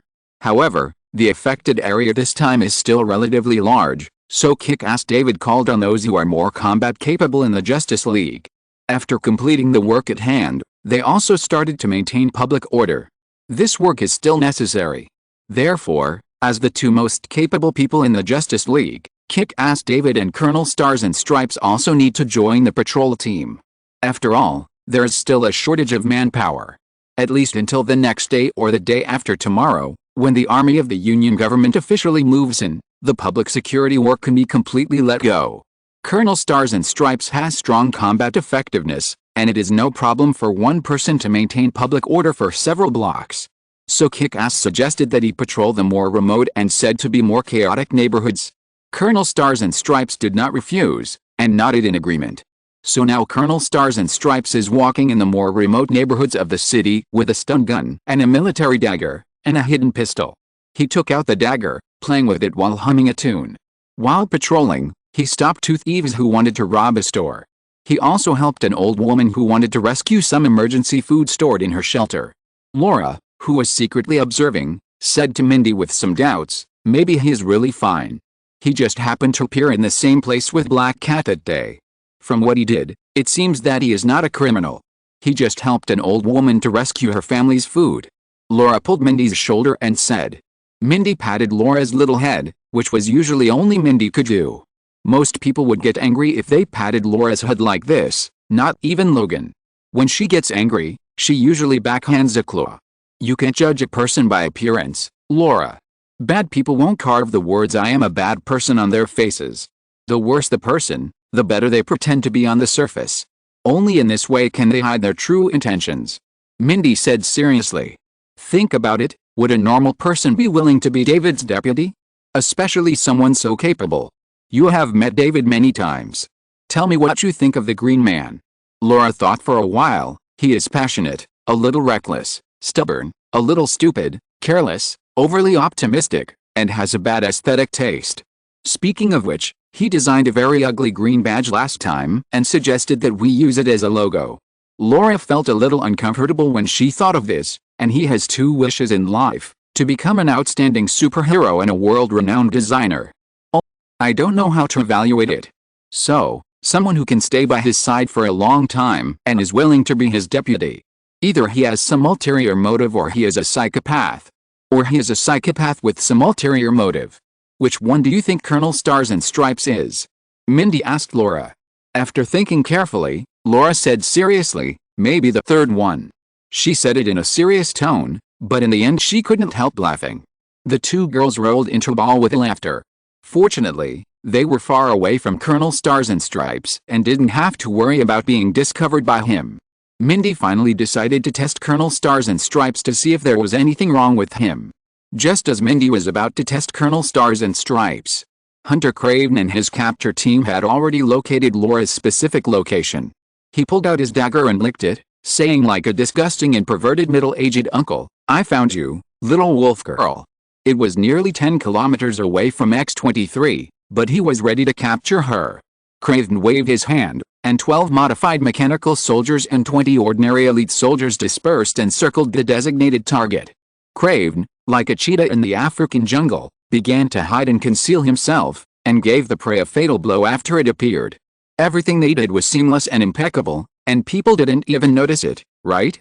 In the night watchman's RV, Frank, Damon, Logan and Lee G were gathered in front of the picture sent back by the ultra-small drone for high-altitude reconnaissance.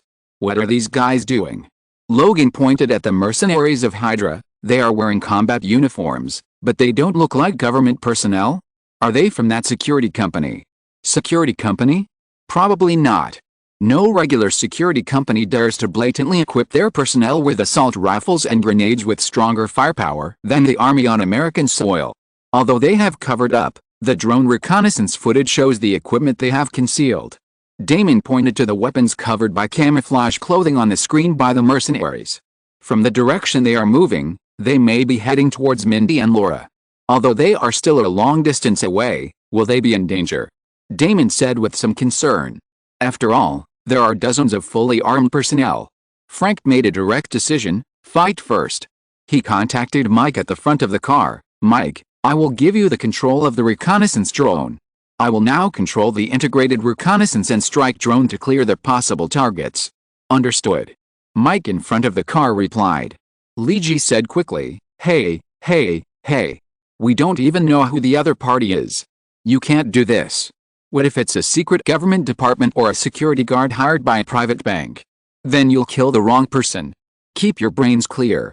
Frank smiled, like a jackal about to hunt. "Don't worry, we are very clear-headed, so I didn't let Damon use the electromagnetic rifle, nor did I let Logan make a frontal assault.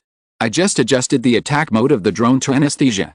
Don't worry, it's just capture, not hunting." Frank said that he had made concessions and would not let the people of Florida who had just experienced a storm suffer from an unknown terrorist attack. He will definitely minimize the impact of this incident. Frank's attitude also represents the attitude of the other three uncles. Their opinions are very consistent. Mike, I think it's okay. Damon, I think it's okay too. Logan, I don't have any other opinions. Even if Lee G said I don't think it's okay, it would be useless.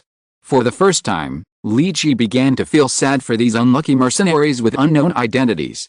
Anyway, you are unlucky this time. P.S. Daily vote request. End of this chapter. Thank you very much for reaching the end. Don't forget to like. Looking for more exclusive content and immediate access? Subscribe to our Patreon. Remember, every like, subscription, or donation encourages us to continue. Thanks to everyone. See you in the next video.